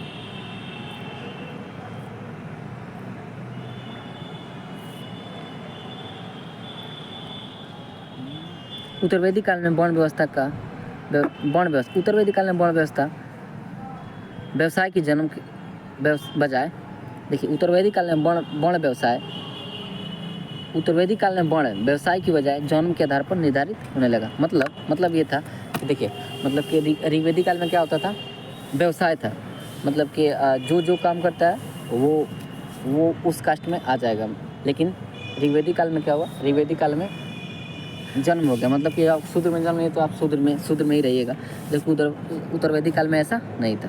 चलिए अब आगे बढ़ते हैं। आगे देखते हैं कुछ देवता है।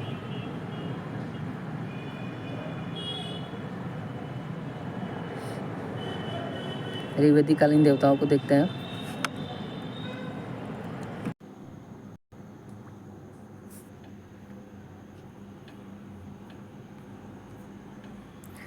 तो इसलिए अगले क्वेश्चन की तरफ बढ़ते हैं।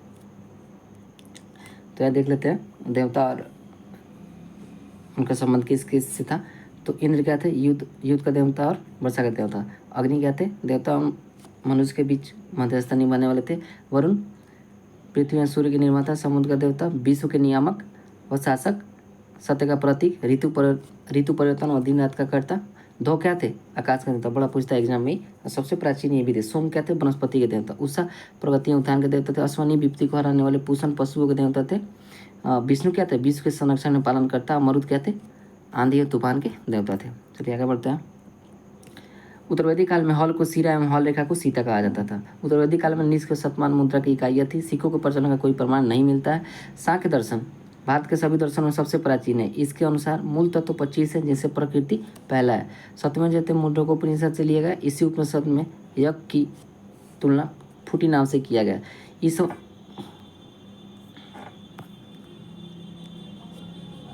ईसा पूर्व दूसरी सदी में राजाओं के उपयुक्त यज्ञवेदी बनाने के लिए आपस्तंभ व्यवहारिक ज्यामिति की रचना की। गायत्री मंत्र सावित्री नामक देवता को संबोधित है। इसका संबंध ऋग्वेद से है। लोगों को तीसरे मंडल में, किस मंडल में? तीसरे मंडल में लोगों को आहार बनाने के लिए विश्वामित्र ने गायत्री मंत्र की रचना की थी। श्राद्ध की प्रथा सबसे पहले दत्तात्रेय ऋषि के बेटे निमि ने शुरू की थी। दत्तात्रेय ऋषि के बेटे निमि ने शुरू की थी। उत्तरवैदिक काल में कौशाम्बी नगर में पहली बार पक्की ईंटों का प्रयोग किया गया है। उत्तरवैदिक काल में कौशाम्बी नगर में पहली बार पक्की ईंटों का प्रयोग किया गया है। महाकाव्य दो हैं, कौन कौन? महाभारत और रामायण। महाभारत का पुराना नाम जय संहिता एवं सतसहंसिका भी है, लिख लीजिएगा। सतसहंसिका भी एक नाम है। महाभारत क्या है? विश्व का सबसे बड़ा महाकाव्य है। इसमें लगभग 1,00,000 श्लोक है। 1,00,000 श्लोक इसमें महाभारत में। और रामायण में कितने श्लोक है? 24,000। कितने हैं? 24,000। गोत्र नामक संस्था का जन्म कब हुआ? उत्तरवैदिक काल में ही हुआ। चलिए दर्शन में विचारधाराएं पढ़ते हैं। दर्शन में विचारधाराएं। रूढ़िवादी विचारधारा। इस संप्रदाय के प्रवक्ता वेदों की प्रामाणिकता पर सवाल नहीं उठाते थे। इसके अनुसार वेद मोक्ष का रहस्य छिपाए सर्वोच्च प्रकाशित धर्मग्रंथ है। 6 उप संप्रदाय सांख्य योग न्याय वैश्विक मीमांसा और वेदांत को षड्दर्शन कहा जाता था। अब देखिए, रूढ़िवादी आस्तिक और नास्तिक। सांख्य बौद्ध धर्म, योग जैन धर्म, न्याय लोकायत, वैश्विक ज्ञान मीमांसा वेदांत आजीवक, दर्शन प्रवर्तक सांख्य कपिल। दर्शन और परिवर्तक मतलब दर्शन के कौन परिवर्तक? सांख्य कपिल ऋषि, योग के पतंजलि, न्याय के गौतम, वैश्विक मीमांसा के जैमिनी और विवाद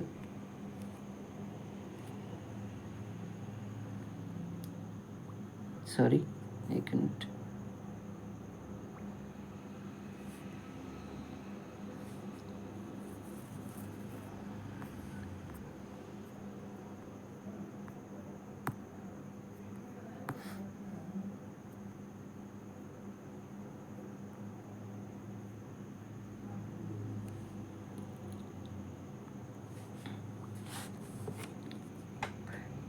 और वेदांत का बादनारायण थे। सांख्य विचारधारा, सांख्य दर्शन शास्त्र के बीच प्राचीनतम विचार पद्धति है। सांख्य का शाब्दिक अर्थ गिनना होता है। इस विचारधारा के अनुसार बाह्य प्रभाव या कारक नहीं बल्कि आत्मज्ञान से ही आत्मज्ञान ही मोक्ष की ओर ले जाता है। यह विचारधारा द्वैतवाद में विश्वास रखती है, अर्थात आत्मा तथा पदार्थ दो पृथक सत्ताएं हैं। यह अवधारणा सभी ज्ञान का आधार है। इस ज्ञान को मुख्यतः 3 अवधारणाओं द्वारा निष्कासित किया गया। कौन? प्रत्यक्ष, अनुभूति, अनुमान, निष्कर्ष, शब्द श्रवण। यह विचारधारा अन्वेषण की अपनी वैज्ञानिक प्रणाली के लिए प्रसिद्ध रही है। अब तो योग विचारधारा।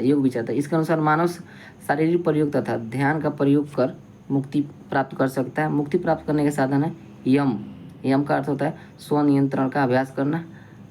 नियम मतलब व्यक्ति के जीवन को संचालित करने वाले नियमों का पालन।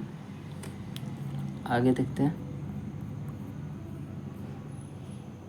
तीसरा है चयनित विषयों पर ध्यान एकाग्र करना एवं समाधि। मन तथा पिंड का विलय ही स्वयं रूप से विच्छेद होने का कारण है। न्याय विचारधारा, इसमें मुक्ति प्राप्त करने के लिए तर्कपूर्ण चिंतन पर विश्वास किया जाता है। इस विचारधारा का मानना है कि निष्कर्ष, श्रवण तथा उपमा जैसे तर्क सम्मत साधनों का प्रयोग कर मनुष्य किसी भी समस्या की सत्यता जांच कर सकता है। इसका यह मानना था कि ईश्वर ने न केवल ब्रह्मांड की रचना की है बल्कि वह उसका पालन और संहार भी करते हैं। अब आते हैं वैश्विक विचारधारा। यह विचारधारा ब्रह्मांड की भौतिकता में विश्वास रखती है। इसके अनुसार ब्रह्मांड का हर पदार्थ 5 मुख्य तत्व अग्नि, वायु, जल, पृथ्वी और आकाश से बना है। इस विचारधारा का दृष्टिकोण अत्यंत वैज्ञानिक है।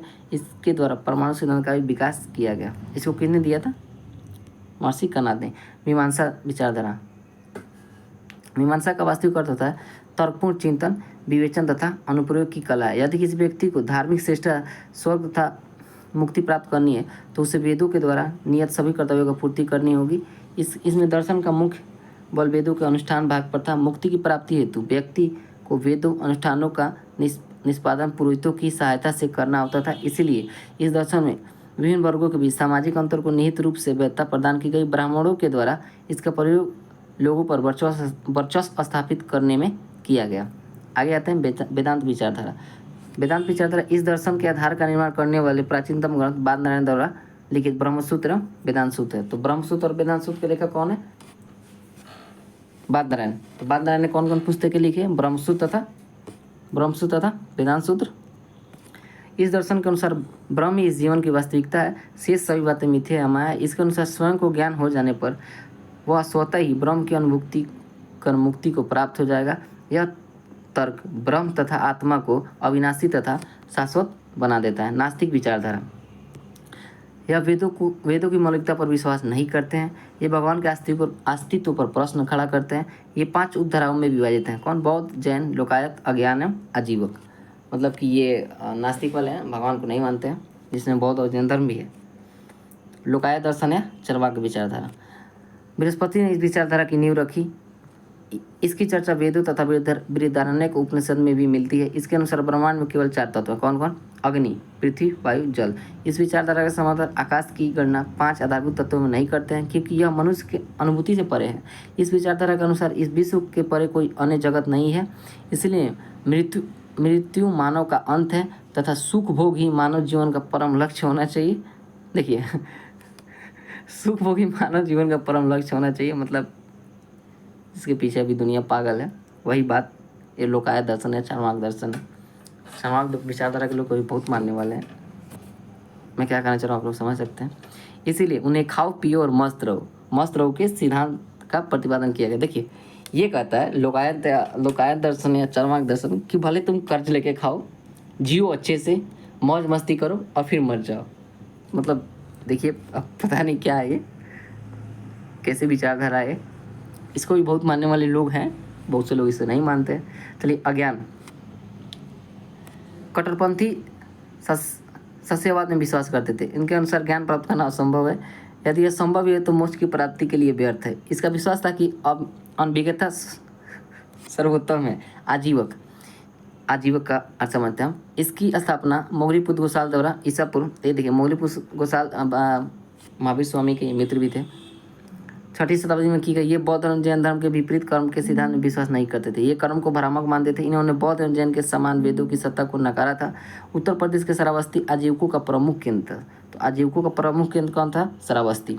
आजीविक संप्रदाय के मानने वाले निराकार आत्मा की अवधारणा के विपरीत आत्मा के भौतिक रूप में विश्वास करते थे। बिंदुसार इसका अनुयायी था। तो बिंदुसार किसका अनुयायी था? आजीविक संप्रदाय का। आजीविक संप्रदाय के संस्थापक कौन थे? मोगलीपुत्र गोसाल। अशोक के सातवें स्तंभ में राजादेश, सातवें स्तंभ के राजादेश में आजीविकों का उल्लेख मिलता है। चलिए आगे बढ़ते हैं। अब देखिए, वेदांत दर्शन में उपनिषद, भगवत गीता, ब्रह्मसूत्र को ज्ञान का प्रमुख स्रोत बताता है तथा इन ग्रंथों को मुख्य सामूहिक रूप से क्या कहते हैं? प्रधान स्तरीय। तो प्रधान स्तरीय में कौन कौन आते हैं? उपनिषद, भगवत गीता, ब्रह्मसूत्र। प्रधान स्तरीय में कौन कौन है? उपनिषद, भगवत गीता, ब्रह्मसूत्र। उपनिषद, भगवत गीता और ब्रह्मसूत्र। उपनिषद, भगवत गीता, ब्रह्मसूत्र। प्रधान स्तरीय में कौन आते हैं? उपनिषद, भगवत गीता और ब्रह्मसूत्र। चलिए अब देखते हैं महाजनपद का उदय, मोस्ट इंपोर्टेंट टॉपिक।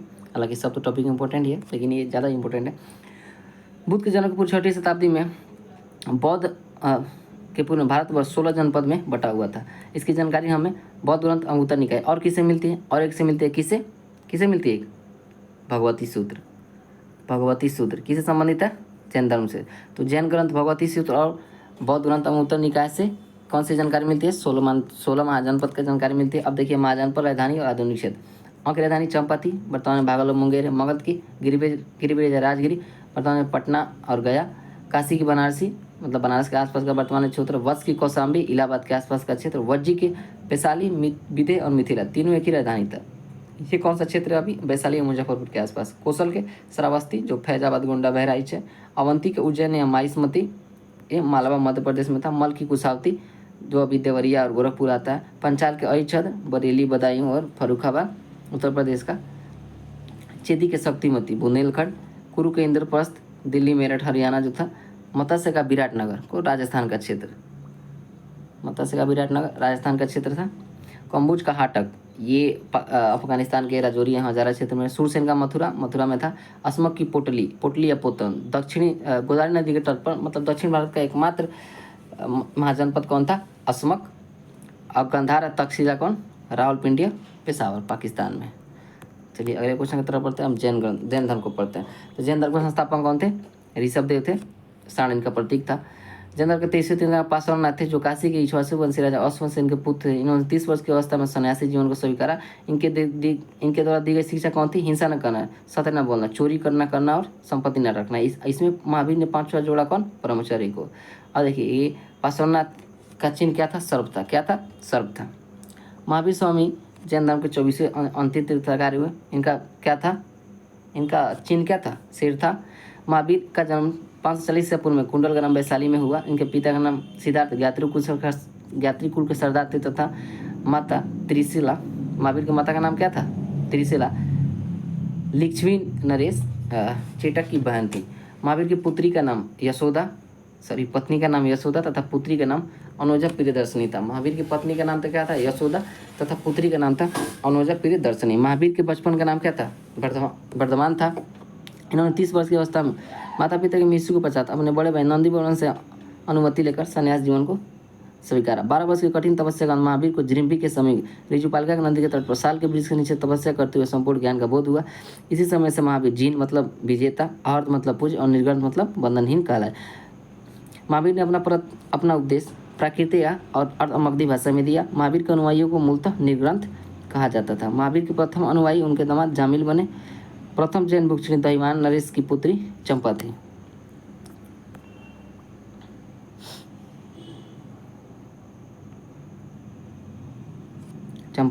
महावीर ने अपने शिष्यों को 11 गंधर्वों में विभाजित किया था। आर्य सुधर्म में अकेला ऐसा गंधर्व था जो महावीर की मृत्यु के बाद भी जीवित रहा और जैन धर्म का प्रथम थेरा या उपदेशक हुआ। कौन था? आर्य सुधर्मा। स्वामी महावीर के भिक्षु संघ की प्रधान कौन थी? चंदना थी। कौन थी? चंदना थी।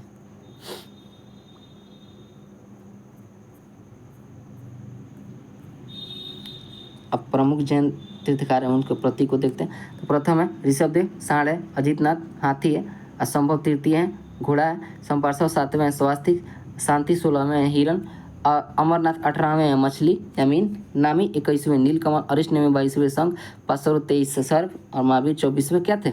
इनका चिन्ह क्या था? इनका चिन्ह क्या था? प्रतीक चिन्ह सिंहता जो तंत्रिका अरिष्टेमी और ऋषभदेश का नामों का उल्लेख कहाँ मिलता है? ऋग्वेद में। अरिष्टेमी को भगवान किस का निकट संबंधी भी माना जाता है।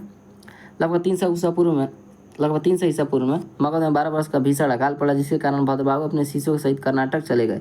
किंतु कुछ अनुयायी अस्तुरभद्र के साथ मगध में ही रुक गए। भद्रबाहु के वापस लौटने पर मगध के साधुओं से उनका गहरा मतभेद हो गया, जिसके परिणाम स्वरूप जैन मत श्वेतांबर एक दिगंबर दो समुदाय में बट गए। अस्तुरभद्र के शिष्य श्वेतांबर कहलाए, मतलब श्वेत वस्त्र धारण करने वाले, और भद्रबाहु के शिष्य दिगंबर कहलाए, नग्न रहने वाले। अब श्वेतांबर और दिगंबर में अंतर लगता है। दिगंबर में ये 5 ग्रहों का पालन करते हैं, अरे केवल 4 ग्रहों का पालन करते हैं। यह संप्रदाय 6 पदार्थों का अस्तित्व प्रकट करती है, यथा आत्मा, पदार्थ, अंतरिक्ष, गति, स्थिरता, समय। यह केवल 5 या समय काल को छोड़कर 5 का पालन करती है। इससे महिलाएं तीर्थंकर नहीं हो सकती है, जबकि श्वेतांबर महिलाएं तीर्थंकर हो सकती है। ये मानते हैं कि महावीर ने विवाह नहीं किया था। ये मानते हैं कि महावीर ने विवाह किया था तथा उन्हें संतान भी थी। ये मानते थे कि 19वें तीर्थंकर मल्लिनाथ पुरुष थे, जबकि श्वेतांबर वाले मानते हैं कि मल्लिनाथ स्त्री थे या थी। इनका कहना है कि मूल जैन आगम ग्रंथ खो चुका है। ये श्वेतांबर में ये जैन आगम ग्रंथ को स्वीकार करते हैं। ये मानते हैं कि केवल प्राप्ति के बाद उपवास करके रहा जा सकता है। ये मानते हैं कि केवल प्राप्ति के बाद ही भोजन की आवश्यकता पड़ती है। ये स्त्रियों के इसी जीवन में मुक्ति का विरोध करते हैं। ये इसी जीवन में स्त्रियों की मुक्ति की अधिकारिणी मानते हैं। ये सफ़ेद वस्त्र नहीं धारण करते। ये सफ़ेद वस्त्र धारण करते हैं कौन? श्वेतांबर वाले, क्योंकि इन्हें ये सफ़ेद वस्त्र धारण नहीं करते हैं क्योंकि निर्वाण में बाधक मानते हैं। ये निर्वाण में बाधक सफ़ेद वस्त्र को नहीं मानते हैं। चलिए अब जैन संगीतियाँ देख लेते हैं। तो प्रथम जैन संगीत 300 ईसा पूर्व में हुआ था, पाटलिपुत्र में हुआ था। असुरभद्र इसके अध्यक्ष थे। और दूसरा 512 में बल्लभी गुजरात में क्षमा श्रवण या देवाधि ऋषि इसके क्या थे? अध्यक्ष थे। जैन धर्म के 3 रत्न हैं, सम्यक दर्शन, सम्यक ज्ञान और सम्यक आचरण। त्रिरत्न के अनुशीलन में 5 महाव्रतों का पालन अनिवार्य। कौन? अहिंसा, सत्य वचन, अस्तेय, अपरिग्रह और ब्रह्मचार्य। ब्रह्मचार्य को किसने जोड़ा? महावीर ने। बाकी ये 4 कौन दिया था? पशुपतिनाथ थे। जैन धर्म के 4 वरु शिक्षा, अन्न, चिकित्सा, आवास सिद्धांत इसे लोकप्रिय बनाने में मदद की। जैन धर्म में ईश्वर की मान्यता नहीं है, जबकि आत्मा की मान्यता है। चलिए आ ही गया। जैन धर्म में आत्मा की मान्यता है। जैनियों के अनुसार जीव आत्मा न केवल मनुष्य एवं पशुओं से वरन पेड़ पौधे, पत्थरों एवं जल में भी पाया जाता है। जैन धर्म के अनुसार सृष्टि एवं निर्माण जीव तथा अजीव नामक 2 तत्वों से हुआ है। जीव चेतन तत्व है, जबकि अजीव अचेतन तत्व है। जड़ तत्व, पृथ्वी, काल एवं आकाश, धर्म एवं अधर्म।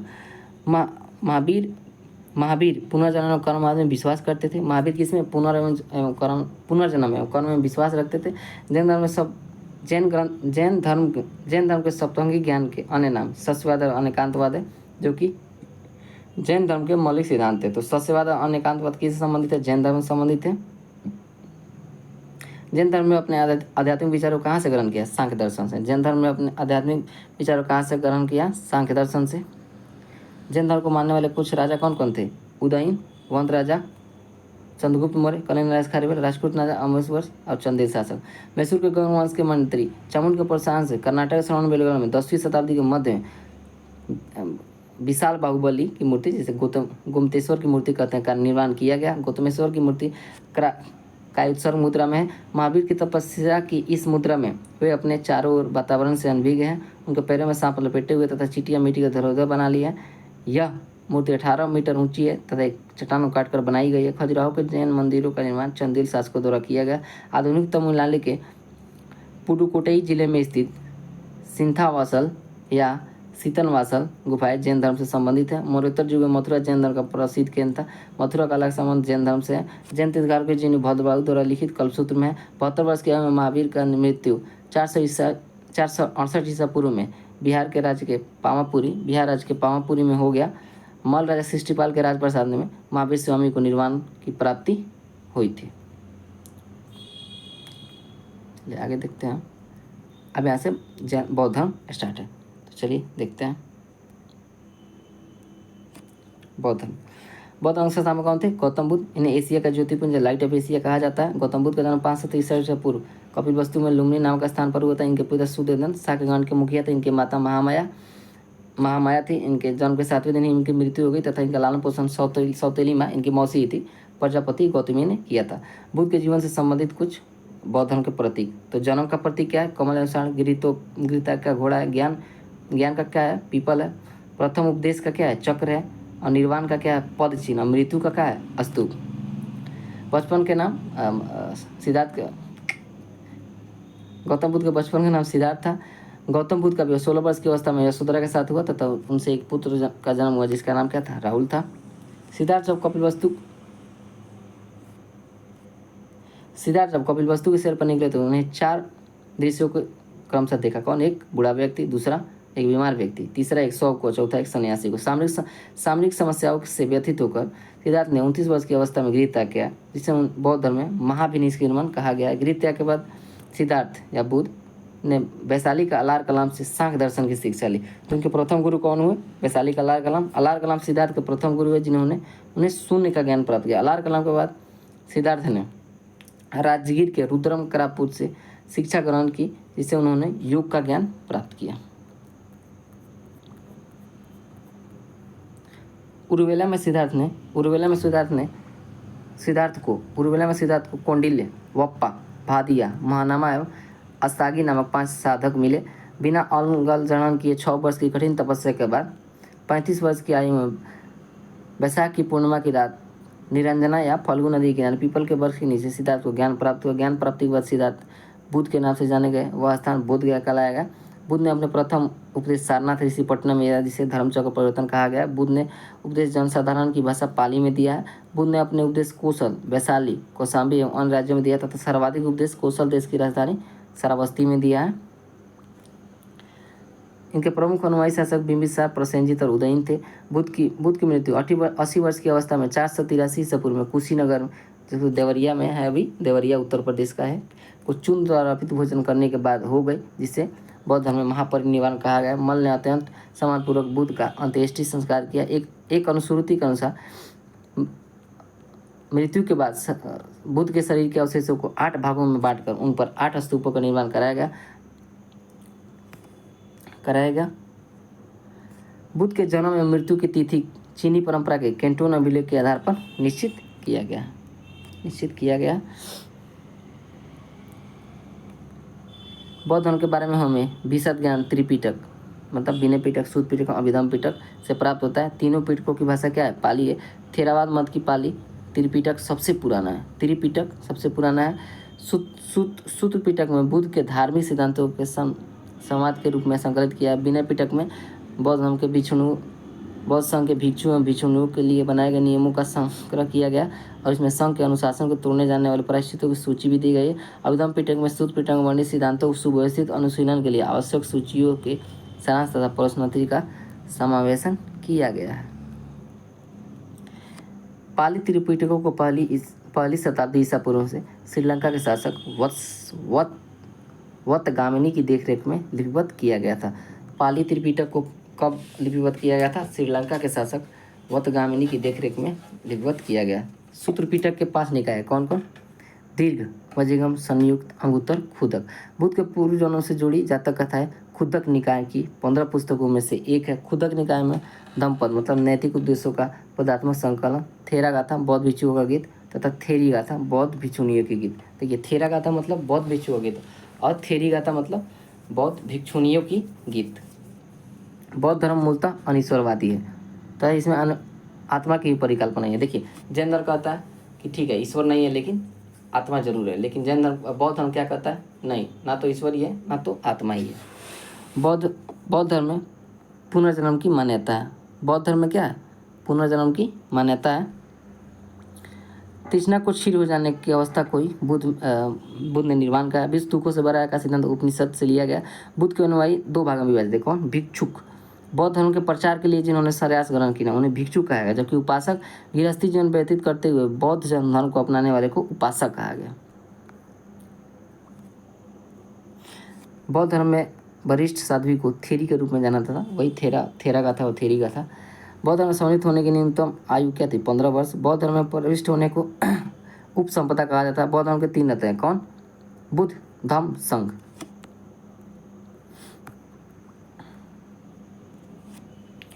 अब चलते हैं बौद्ध सभा। तो प्रथम बौद्ध संहिता कब थी? 483 पूर्व राजगीर में महाकश्यप की अध्यक्षता में और अजातशत्रु के शासनकाल में। द्वितीय बौद्ध सभा 383 वैशाली में हुआ था, सभा कामिल की अध्यक्षता में और कालाशोक इसका शासनकाल था। तृतीय बौद्ध संघ 250 ईसा पूर्व में पाटलिपुत्र में हुआ, मोगलीपुत्र इसके अध्यक्ष थे और अशोक का शासनकाल था। चतुर्थ बौद्ध संघ 98 ईसा पूर्व में हुआ था, कुंडलवन कश्मीर में वसुमित्र अशोक इसके अध्यक्ष थे तथा कनिष्क क्या था? कनिष्क का शासनकाल था। और इसी में क्या हुआ? बौद्ध धर्म का विभाजन किस में हुआ था? चौथा बौद्ध संहिता में ही। चतुर्थ बौद्ध संहिता में बौद्ध धर्म हीन यानी महायान में विभाजित हो गया। बौद्ध धर्म के महायान शाखा का आदर्श बोधिसत्व है। बोधिसत्व दूसरे के कल्याण को परिभाषा देते हुए अपने निर्वाण में विलंब करते हैं।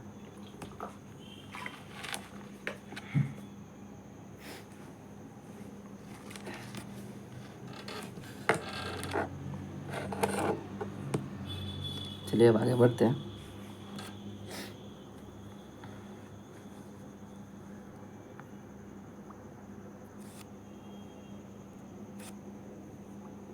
विलंब करते हैं। हीनयान का आदर्श अहर्त पद को प्राप्त करना है, जो किसी व्यक्ति की साधना के निर्माण की प्राप्ति के अहर्त कहा जाता है। धार्मिक जुलूस को निकालने का सबसे पहले बौद्ध धर्म के द्वारा ही प्रारंभ किया गया। बौद्धों का सबसे पवित्र त्योहार वैशाख पूर्णिमा है, जिसे कि बुद्ध पूर्णिमा के नाम से जाना जाता है। इसका महत्व इसलिए है कि बुद्ध पूर्णिमा के दिन ही बुद्ध को जन्म, ज्ञान की प्राप्ति है, महापरिनिर्वाण हुआ। बुद्ध ने सांसारिक दुखों के संबंध में 4 आर्य सत्यों का उपदेश दिया। ये है दुख समुदाय, दुख निरोध और दुख निरोध गामिनी। इन सांसारिक दुखों से मुक्ति हो तो बुद्ध ने अष्टांगिक मार्ग की बात कही है। ये साधन है सम्यक दृष्टि, सम्यक संकल्प, सम्यक वाणी, सम्यक कर्मांत, सम्यक आजीव, सम्यक व्यायाम, सम्यक स्मृति और सम्यक समाधि। बुद्ध के अनुसार अष्टांगिक मार्ग का पालन करने के उपरांत मनुष्य के भाव की तृष्णा नष्ट हो जाती है तथा उसे निर्वाण प्राप्त हो जाता है। निर्वाण बौद्ध धर्म का प्रथम या परम लक्ष्य है, जिसका अर्थ दीपक का बुझ जाना अर्थात जीवन मरण चक्र से मुक्त हो जाना। बुद्ध ने निर्वाण को सरल बनाने के लिए निम्न 10 शीलों पर बल दिया। कौन?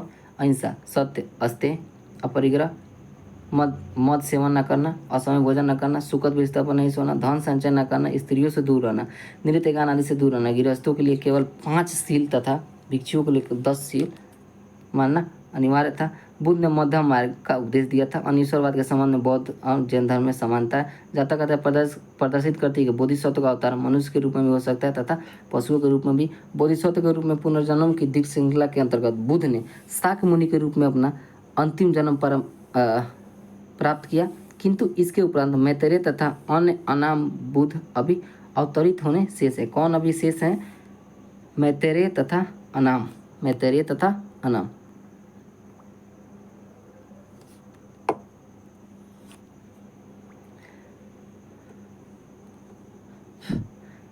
सर्वाधिक बुद्ध मूर्तियों का निर्माण गांधार शैली में किया गया, लेकिन बुद्ध की प्रथम मूर्ति संभवतः मथुरा शैली में बनी थी। तिब्बत, भूटान एवं पड़ोसी देशों में बौद्ध धर्म का प्रचार पद्म संभव ने गुरु रिम्पाच ने किया। इसका संबंध बौद्ध धर्म के वज्रांश शाखा से था। इसकी 123 फीट ऊंची मूर्ति हिमाचल प्रदेश के रेवालसर झील में भारत की उपासना की जाने वाली प्रथम मूर्ति संभवतः बुद्ध की थी। स्तूप वैदिक काल में भारत के प्रचलित समाधान या टीले थे, जिसमें मृतकों के अवशेष और राख रखा जाता था। अशोक के शासनकाल में स्तूप कला अपने चरमोत्कर्ष पर पहुंच गई। उसने अपने राज्यकाल के दौरान लगभग 84,000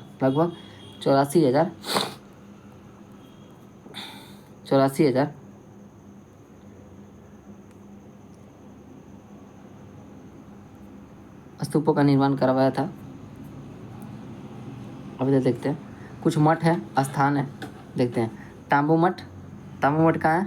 हिमाचल प्रदेश। नामग्याल हिमाचल प्रदेश, हेमिस लद्दाख में, थिक्से भी लद्दाख में। सासुन मठ लाहौल स्पीति हिमाचल प्रदेश में। मिर्डार्लिंग उत्तराखंड। देहरादून रूमटेक सिक्किम। तवांग मठ अरुणाचल प्रदेश। नामडार्लिंग मठ मैसूर कर्नाटक। और बोधिमंडा मठ बोधगया बिहार। ये बहुत इंपॉर्टेंट है, इसको आप लोग देख लीजिएगा, इसको बढ़िया से याद कर लीजिएगा। वैदिक परंपरा से प्रेरित स्तूपों को बौद्ध द्वारा लोकप्रिय बनाया गया। बुद्ध के मृत्यु के बाद बुद्ध के शरीर के अवशेषों को 8 भाग में विभाजित कर स्तूप के नीचे रखे गए थे। स्तूपों को 5 श्रेणियों में वर्गीकृत किया गया। अवशेष स्तूप, जिसमें बुद्ध और अन्य धार्मिक व्यक्तियों के अवशेष रखे हैं, जैसे सांची के स्तूप। वस्तु स्तूप जिसमें बुद्ध या उनके शिष्यों से संबंधित वस्तु रखी गई है, जैसे वैशाली का स्तूप। स्मारक स्तूप जो जो बुद्ध और उनके शिष्यों के जीवन की घटनाओं को याद करके बनाए गए हैं, जैसे कि लंका के अनुराधापुर का स्तूप। प्रतीकात्मक स्तूप जो बौद्ध धर्मशास्त्र में विभिन्न पहलुओं के प्रतीक के लिए बनाया गया, जैसे लेह स्तूप। मन्नत स्तूप जो यात्रा के उपलक्ष्य में या आध्यात्मिक लाभ प्राप्त करने के लिए बनाया गया है। अशोक द्वारा बनाए गए स्तूपों में सबसे प्रसिद्ध मध्य प्रदेश का सांची स्तूप है। मध्य प्रदेश का सांची स्तूप सबसे महत्वपूर्ण है। उत्तर प्रदेश का पिपिहारवा का स्तूप सबसे प्राचीनतम। देखिए ये बहुत इंपॉर्टेंट क्वेश्चन है, सबसे प्राचीनतम स्तूप कौन है? अशोक का सबसे प्राचीनतम स्तूप कौन है? उत्तर प्रदेश का पिपरहवा। स्तूप आमतौर पर अवशेषों का निक्षेपागार होता था।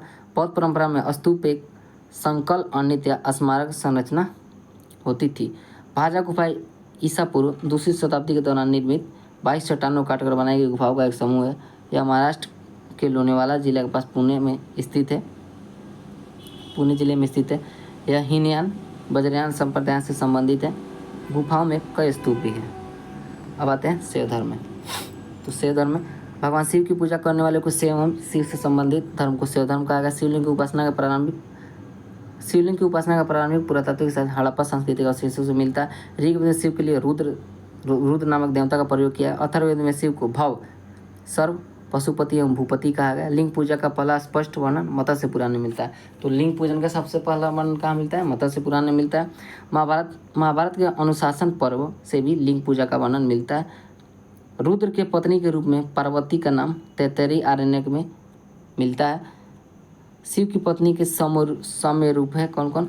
पद्मा, पार्वती, उमा, गौरी एवं भैरवी। अब देखते हैं कुछ संप्रदाय उनके संस्थापक। तो ये थे आजीवक संप्रदाय। आजीवक संप्रदाय कौन थे? मोगली पुरुष, घोर अक्रियावादी के पूर्ण कश्यप, यदृच्छावाद के आचार्य अजित, भौतिकवादी के प्रकृतकात्यायन और अनिश्चयवादी के संजय बैठलपुत्र। तो आजीवक का मोगली के साल, घोर अक्रियावादी का पूर्ण कश्यप, यदृच्छावाद के आचार्य अजित, भौतिकवादी के प्रकृतकात्यायन और अनिश्चयवादी के कौन थे? संजय बैठलपुत्र। चलिए आगे देखते हैं हम। पाशुपत समुदाय सेवों का प्राचीन संप्रदाय है। इसके संस्थापक लकुलिस थे, जिन्हें भगवान शिव के 18वें अवतारों में से एक माना जाता है। तो भगवान शिव के कुल कितने अवतार थे? 18। और भगवान विष्णु के कितने थे? 25। तो पाशुपत संप्रदाय के संस्थापक कौन थे? लकुलिस। पाशुपत संप्रदाय के अनुयायियों को पंचार्थी कहा गया है। इस मत का प्रमुख सैद्धांतिक ग्रंथ पाशुपत सूत्र है। श्रीकर पंडित एक विख्यात पाशुपत आचार्य थे। कपालिक संप्रदाय के इष्टदेव भैरव थे। इस समुदाय का मुख्य केंद्र श्रीशैल नामक स्थान था। कालामुख संप्रदाय के अनुयायियों को शिव पुराण में महाव्रतधर कहा गया है। इस समुदाय के लोग नर कपाल में ही भोजन, जल तथा सुरापान करते हैं तथा साथ ही अपने शरीर पर चिता की भस्म लगाते हैं। लिंगायत संप्रदाय दक्षिण में था। इन्हें जंगम भी कहा जाता था। इन समुदाय के लोग शिवलिंग की उपासना करते थे।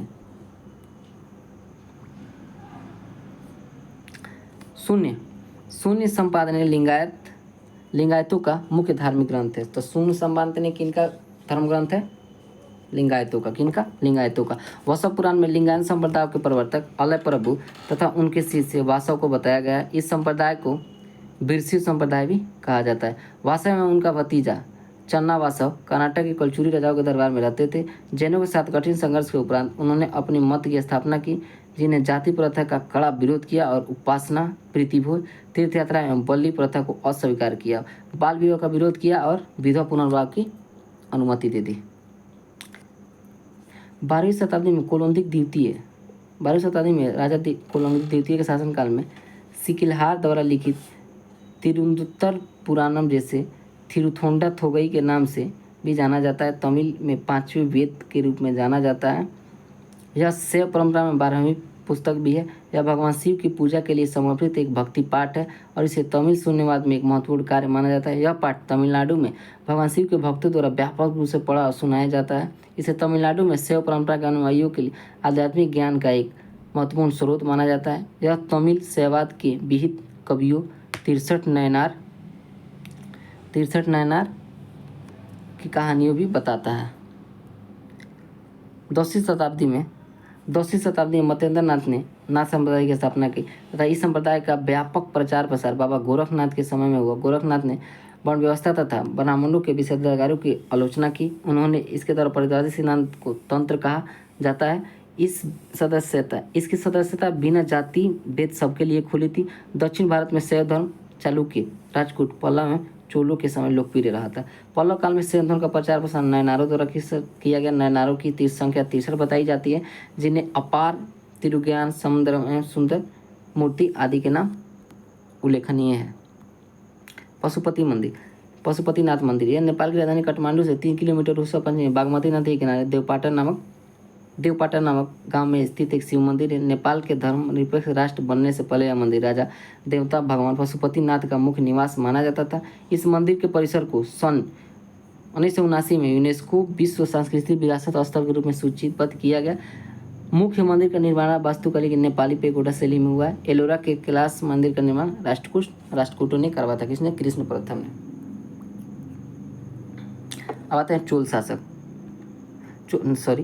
शासक राजा राणा प्रथम ने तंजौर के प्रमुख राजराजेश्वर शिव मंदिर का निर्माण करवाया, जिसे बृहदेश्वर मंदिर के नाम से भी जाना जाता है। कुषाण शासक की मुद्राओं पर शिव एवं नंदी के एक साथ अंकन प्राप्त होता है। शिव अद्वैत विचारधारा के मुख्य प्रवर्तक श्रीकांत शिवाचार्य हैं। इनके अनुसार शिव और ब्रह्मा एक समान है। आते हैं वैष्णव